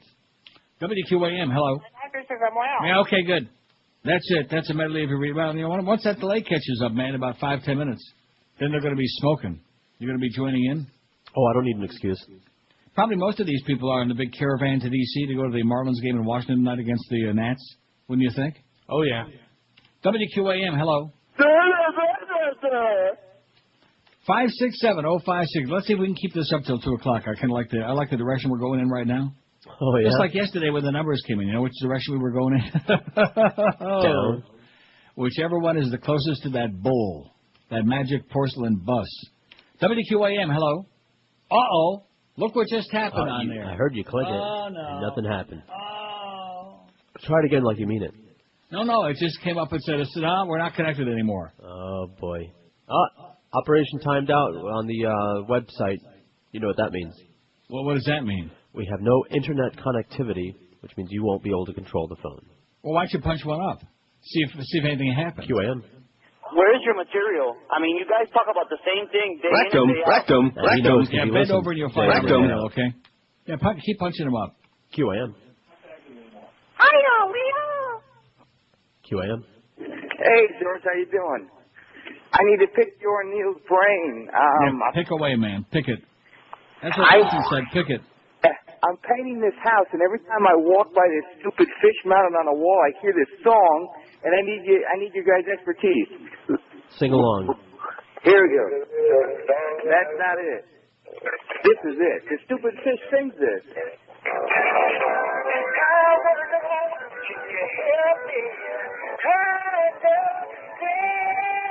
Yeah, Talking Heads, Take Me to the River. There you go. There you go, pal. Right. You got it. Go buy it. Sure as hell beats me. QAM. Oh, wait a minute. Oh, go ahead. One more. I'm alive. I'm dying over here. Good. That's the best news we had all day. I think that was Bozo. It sounded like Bozo to me. Just clowning around. 26 after 1 at 560 QM. We got Geldy coming up. Eric Reed at 3:30 with talking through his teeth about the Miami Heat. Hey, if you love boating, like so many people in South Florida do, well, you can go out and waste a lot of money on a boat, and then you're in for a big headache, a whole series of them. Or do the smart thing and call Club Nautico at 1-800-BOAT-RENT right now. Why would you want to pay the expenses of owning a boat when you can run totally hassle-free? Join the club, Club Nautico. Call 1-800-BOAT-RENT. You'll be amazed at just how easy it is. No docking costs, expensive upkeep, insurance, or hurricane preparation, God forbid. That, of course, is... Neil, God! With a boat from Club Nautico, it's totally stress-free and affordable, too. Call 1-800-BOAT-RENT. No getting the boat ready. Club Nautico does it for you. No cleaning up either. They do that for you, too. At Club Nautico, just hop on your boat, go out and have a great time. When you're done, pull into the dock, get off, and leave. Just walk away. It's that simple. Club Nautico. Just set it and forget it. 1-800-BOAT-RENT. From unlimited boating to pay-as-you-go small boats to yacht charters, all of these things, it's Club Nautico. They can handle it all for you. Call 1-800-BOAT-RENT and let Club Nautico tailor a plan to fit your needs and your budget. Get on the water today with Club Nautico. 1-800-BOAT-RENT. This is Neil Rogers. This is 560 QAM. All the crap you can unwrap, all the slime, all the time. Hawaii at last. Now you can get a little peace and quiet over here. Hiya, Mo. What are you doing here in Honolulu? When I heard you were here, I flew right over and dressed up like Connie Stevens, just for you. Well, you're forcing me to do this. Huh? Hey, how about a nice Hawaiian punch? Sure. Doi, doi, doi. Doi, doi. Doi, doi, doi. Doi, doi, doi,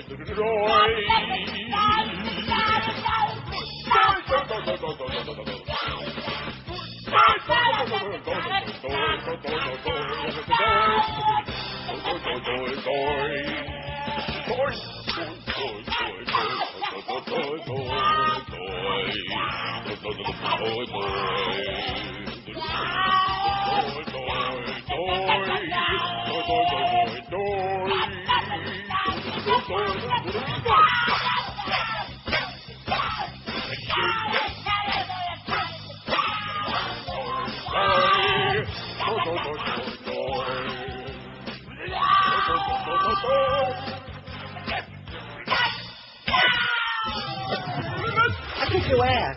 131 at 560 WQM, 1,269 votes. We'll make that 1,300 easy today, huh? Josh gets the big raise starting next week. All right. Big 7.8 earthquake in the South Pacific. Tonga and Fiji and whatever.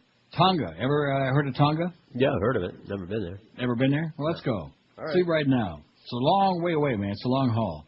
New Army documents released by the ACLU. So what's the story? This phone is like inoperative now? Oh, no, it's back. QAM, hello. Hey, Neil, good afternoon. Just wanted to let you know that Fort Lauderdale is the best place on earth to live because of Sheriff Ken Jenney and the Broward Sheriff's Office. Yo! Oh, man. He must have got about half the shipment, that guy. It's nice to share. It sure is. Bring some over, okay? George will stay around late. He'll stick around special. The chef cooked special. WQAM, hello. Now, how did this just happen that this thing came back on by osmosis? Because it's coming and going. Oh, it's coming and going. WQAM, like hello. Internet connection. QAM, talk fast. Were you flashback? Okay. And line 9, here's Josh's line. QAM, Josh line. No. Even calling long distance on that line. What a rocket scientist, man. Of course, he's got the big bucks. He's got the heavy-duty cash. New Army documents released by the ACLU today reveal that Lieutenant General Ricardo Sanchez. Oh, and speaking of Ricky Ticky Sanchez, I was saying before the show today, You notice how CNN, they kept burying him. First they had him on there in the morning, and people were like screaming, like, "Oh, are you crazy?" And then they stuck him on there. They put him out there in the middle of the hurricane, tried to get him drowned. That didn't work. Then they stuck him on some crap late at night, and then he just basically disappeared. Ricky Ticky.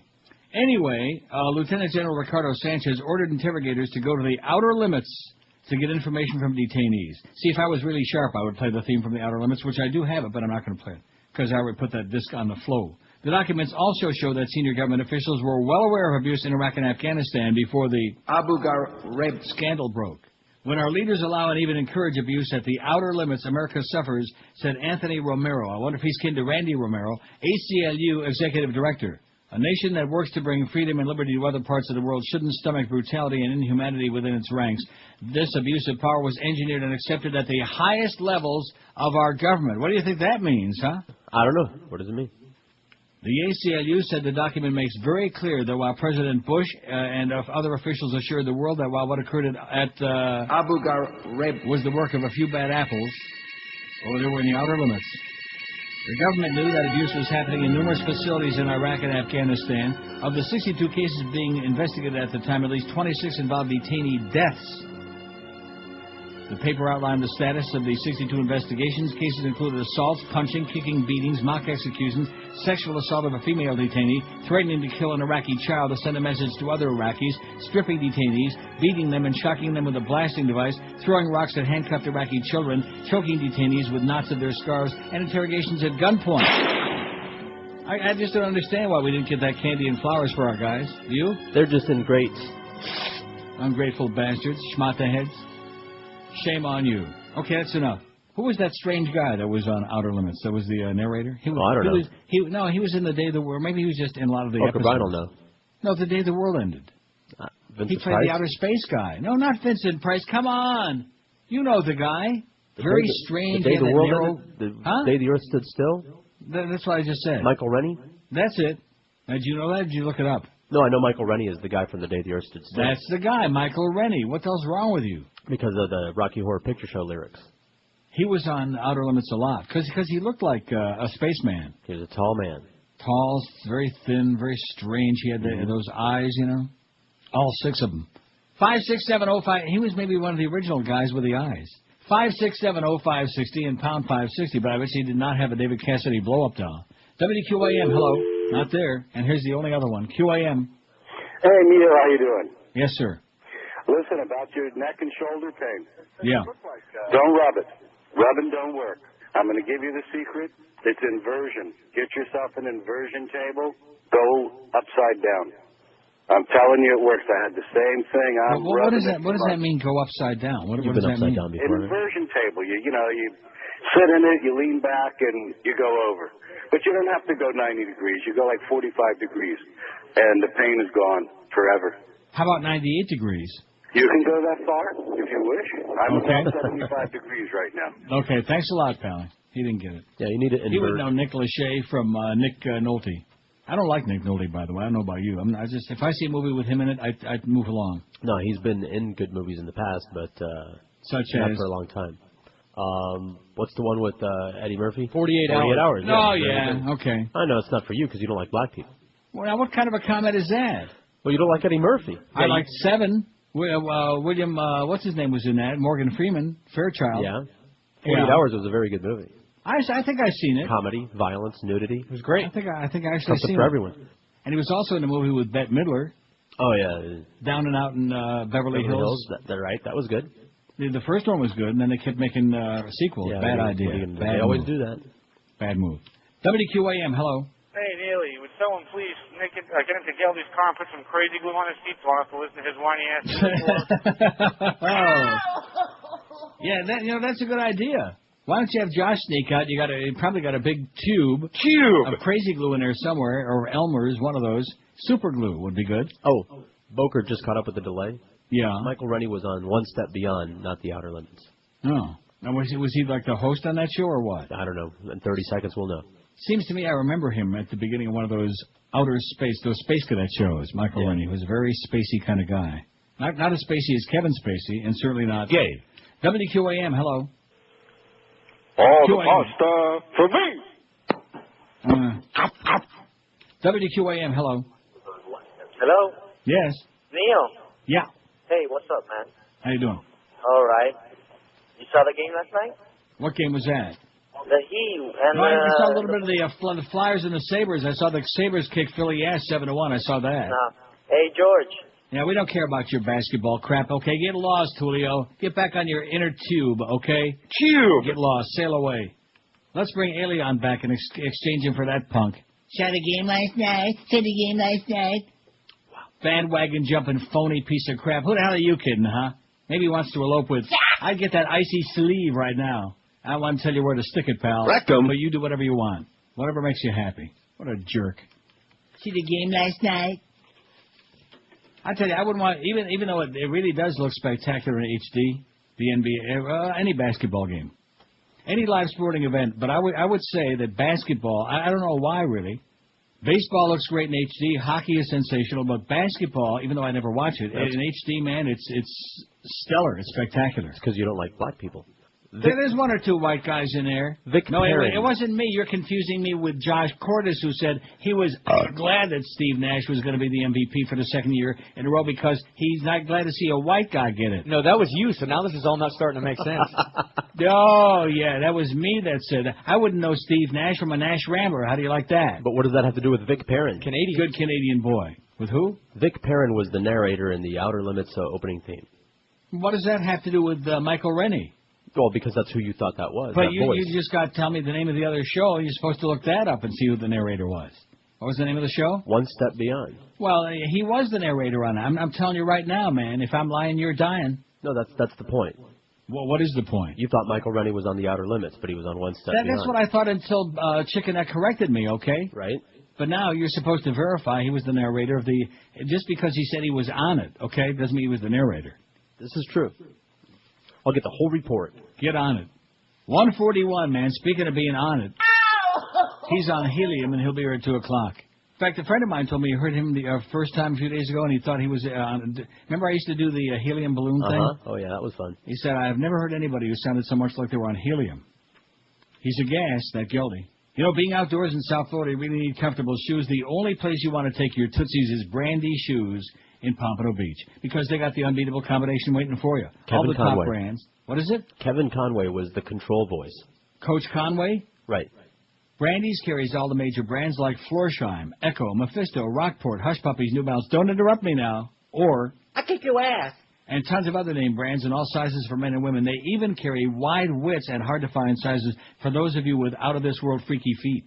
Brandy Shoes is the largest independent shoe retailer in South Florida. When you see the selection and value you get at Brandy's, you'll see why I've been raving about them for years and years and years. In fact, when you talk to Arnie over there, he'll make damn sure that you get the right-fitting shoes for your feet at the right price every time. And unlike those department stores where you have to wait forever to get any service and they never have your size in stock anyway, the only thing they do at Brandy's is shoes. So don't worry about size or selection or service or price. Brandy's is absolutely unbeatable. Brandy Shoes, 1290 North Federal Highway in Pompano Beach, between Atlantic and Copans on the east side. You can't miss it. Brandy's open every day of the week, Monday through Saturdays till 9 and Sundays till 5. And this week, again, is a great time to buy men's Rockports at Brandy's. Save $10 to $20 a pair on all great men's styles this week. So come into Brandy's for sure, or do your shoe shopping on their website at brandyshoes.com. This is Neil Rogers. This is 560 QAM. This is Joe Bowen, the voice of the Toronto Maple Leafs, and you're listening to the Hockey Authority, Neil God. For your next vacation, experience Mexico the way our people experience your country. Are we there yet, Dad? Almost, kids. Keep paddling. Sneak across the border to Mexico, and we'll cater to your every need. Hola, amigos. I don't understand. Anyway, we're here for the free medical care. Oh, and the doctors will need to speak English because we're too lazy to learn Spanish. You need a doctor? Yeah, I'm pregnant again with twins. And if they're born here, they're automatically Mexican citizens. Then we can all become citizens. They speak English in Mexican schools, right, Dad? Well, they better. This summer, make Mexico your very own. Kids, once I get my forged Mexican driver's license, we can buy a crappy Mexican car. Can we slap an American flag bumper sticker on it? You're darn tootin'. We don't want to lose our identity. Mexico, we cannot make you leave. You know, I don't want to say Miguel is incompetent, but you know what? What? He's incompetent. You know that CD that you told me, how many days ago did he claim he FedExed me that thing with the South Park thing with the Oprah version? Right, it was a couple of days ago that he claimed that he sent it. Yeah. So. Well, how long does it take on FedEx? I sent something before 6 o'clock at night. It gets there the next morning every single time. Well, I'm sure that by sent it... Every single time. When he says that he sent it, I'm sure that means that he gave it to someone to see. Send. Well, let me just put it this way. Excuse me, but I do believe that stuff's ass. Amen. Somebody faxes and says, One Step Beyond's host is John Newland. I thought you just said that. No, I gave you the other host, the voice of control. Oh. And I was going to give you that, but then you said don't interrupt, so. Oh. Well, don't interrupt what? Was I in the middle of a spot or something? Yeah, something like that. Well, don't interrupt, or... Kick your ass. Cut the crap, man. Interrupt Geldy and tell him about One Step Beyond. It's right up his alley. I'm sure he's going to be talking about nonstop, over and over. Hey, how about those Heat last night? That's all they got going, man. See, it's pretty tough to have two sports stations when there's no sports going on. You got that series going on, which they tried damn well to blow that thing, man. Losing to a girls' team 2 games there in Chicago, getting blown out the one game real bad. And then you got the Marlins, which nobody, and I do mean nobody, cares. You know, it's interesting to watch like about 4 seconds of a Marlin game on TV. Okay. Because you watch the people in the stands, and of course you can count them individually if they would just scan back and show you, but they don't want to do that. And it's like they went to a Sunday picnic or something, you know. All they got to do is bring the ants. It's just, I don't know. There's no atmosphere there because everybody knows that this is a farce. This is a farce that they're putting on. Oh, but we want, and if this station really agreed to pay them the full and of course we have no way of knowing, but the full amount for the broadcast fees, we must be crazy. We need a group lobotomy. Well, we already know that, but geez. I mean, the product that they're putting out there, I mean, the amazing part is they're actually scoring some runs, Josh. Not really, but... What do you mean not really? They're losing like 7-5 and 8-5, and they're scoring some runs. But no matter how many they score, they give up a whole bunch more. I mean, in the grand scheme of it, they're really not hitting, but, you know, just because every time you look, they lose. Who's they? The Marlins. Their fielding is crap, I'll tell you that. I think they got the worst fielding percentage in the majors, don't they? I think I read that this morning. I'm not sure. Well, you better check it out, man. You don't cut your ties with the Marlins now just because you got this big fat raise from Clarabelle. I haven't. Well, in fact, let me put it to you this way. When you see the first paycheck that comes through with whatever the adjusted amount's supposed to be, then you start saying, okay, now things are hunky-dory. You know, like Bob Schieffer would say, okie dokie. In other words, don't count your chickens before they lay a big fat one, okay? It's just my advice. You do whatever you like. 1,303 votes already. Look at that. Because, you know, George is getting pretty tired of having to, like, send you all these checks every couple of months. Getting really tired of it. That's what he told me. It was bad enough he was supporting Beaner Boy. That wasn't bad enough. We found under the overpass somewhere, or over the underpass. God, where the hell did you find him? How many times do we have to tell the story? Well, I don't know, because I don't think I ever got a straight answer. I never even got a answer. No, I know you tune me out every time I talk, so why don't I just make something different up every time I tell it to you? Make up a different story this time, more entertaining. Well, there was a light in the sky, and it turned out to be a spaceship landing. Was Michael Rennie narrating it? Yes. And he came out holding Michael Rennie's hand. Yeah. And Michael Rennie said, hey, I just picked this guy up in Uranus. Would you give him a job somewhere? And I said, yeah, sure, why not? I'll tell you one thing. You make up any more stories like that. I kick your ass. Do I have time to read Maureen Dowd? It's not that long. I don't think I do. I'll save it for tomorrow. So it'll be on our website anyway. The captors become the captives. The ransom. She says the invasion of Iraq has turned into the ransom of Red Chief. How about the ransom of Red Bull? In fact, those were the drinks that he was pouring Red Bull and vodka in the movie last night, the Boogeyman. That's the way to go. Right. Red Bull and vodka. Good stuff. And then he opened up the door, and all of a sudden he was back in his house, and he freaked out that neighbor broad. And then they drove back to the motel, and sure enough, there were the 2 drinks, untouched by human glands. Yeah, with the Boogeyman. All you kids out there, when you think the Boogeyman is under the bed or in the closet, well, if you can get Tom Cruise and John Travolta to get out of there first, just count to 5. Just be very quiet and count to 5. What happens when you get to 6? That was a pretty good line. Yeah, I remember that. About all I remember. I don't care. Well, it wasn't what you call a memorable movie, but it was okay. But the ending just, I mean, you talk about destroying. It was just, there was a lot of special effects and a lot of action and a lot of, you talk about flickering of lights and that was it. And then he got rid of the boogeyman. I still don't know how, and I'm sure he's not going to dig it up and watch it again, even though Barry Watson's in it. He's a fine young man. He's 32, by the way, Barry Watson. He survived Hodgkin's disease, made a nice comeback, getting some parts in some really crappy movies. What were some of the other ones you told me he was in? Oh, Fraternity Boys is the other one. Sorority Boys, that's what it was. Oh, I see. Where he was in drag the whole time. That's the only other one that I can think of. You told me one other one, too. I read the list. Well, you better go back and Google it while I'm doing the spot. 153 at 560. Elementary, my dear Watson. You know, South Florida is famous for its trade shows, among many other things, of course. We got your boat shows and car shows and bridal shows and home shows, art fairs galore, and lots more. Now, if you're a trade show exhibitor, the only name you need to think about is PubSet. These are the people you ought to be talking to, because PubSet creates the absolute top-of-the-line, attention-grabbing, steal customers from the competition trade show displays.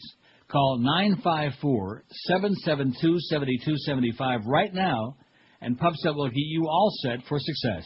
When it comes to design, printing, posters, banners, especially trade show displays, PubSet's been doing their very best in town for over 14 years.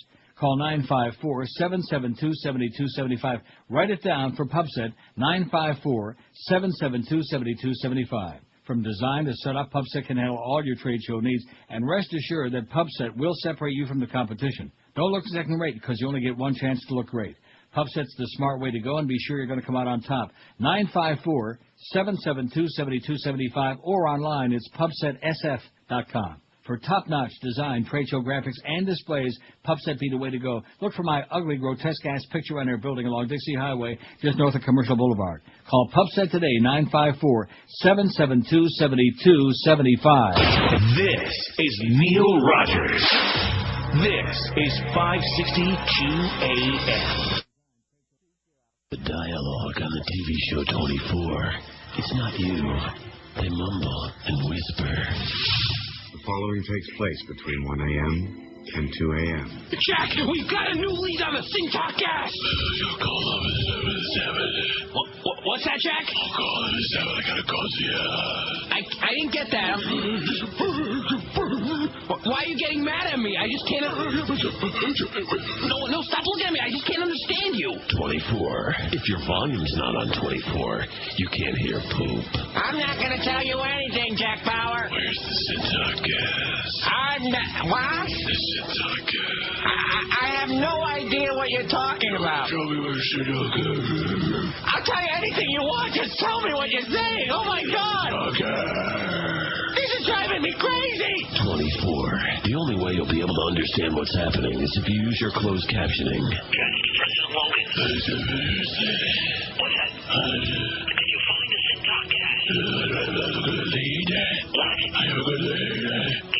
What's your first letter?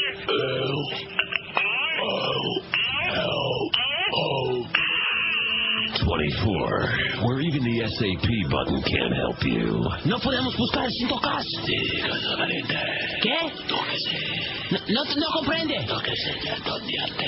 No te entiendo, Jack. Tenemos que buscar sin tocar. Ay, Dios mío. 24. Man, it'd be nice to hear what was actually happening, wouldn't it? Jack, I miss you. I love you. Huh? Chloe, what the hell is he saying? What do I know? Don't leave me alone. I got a push on my face. 24. On Fox.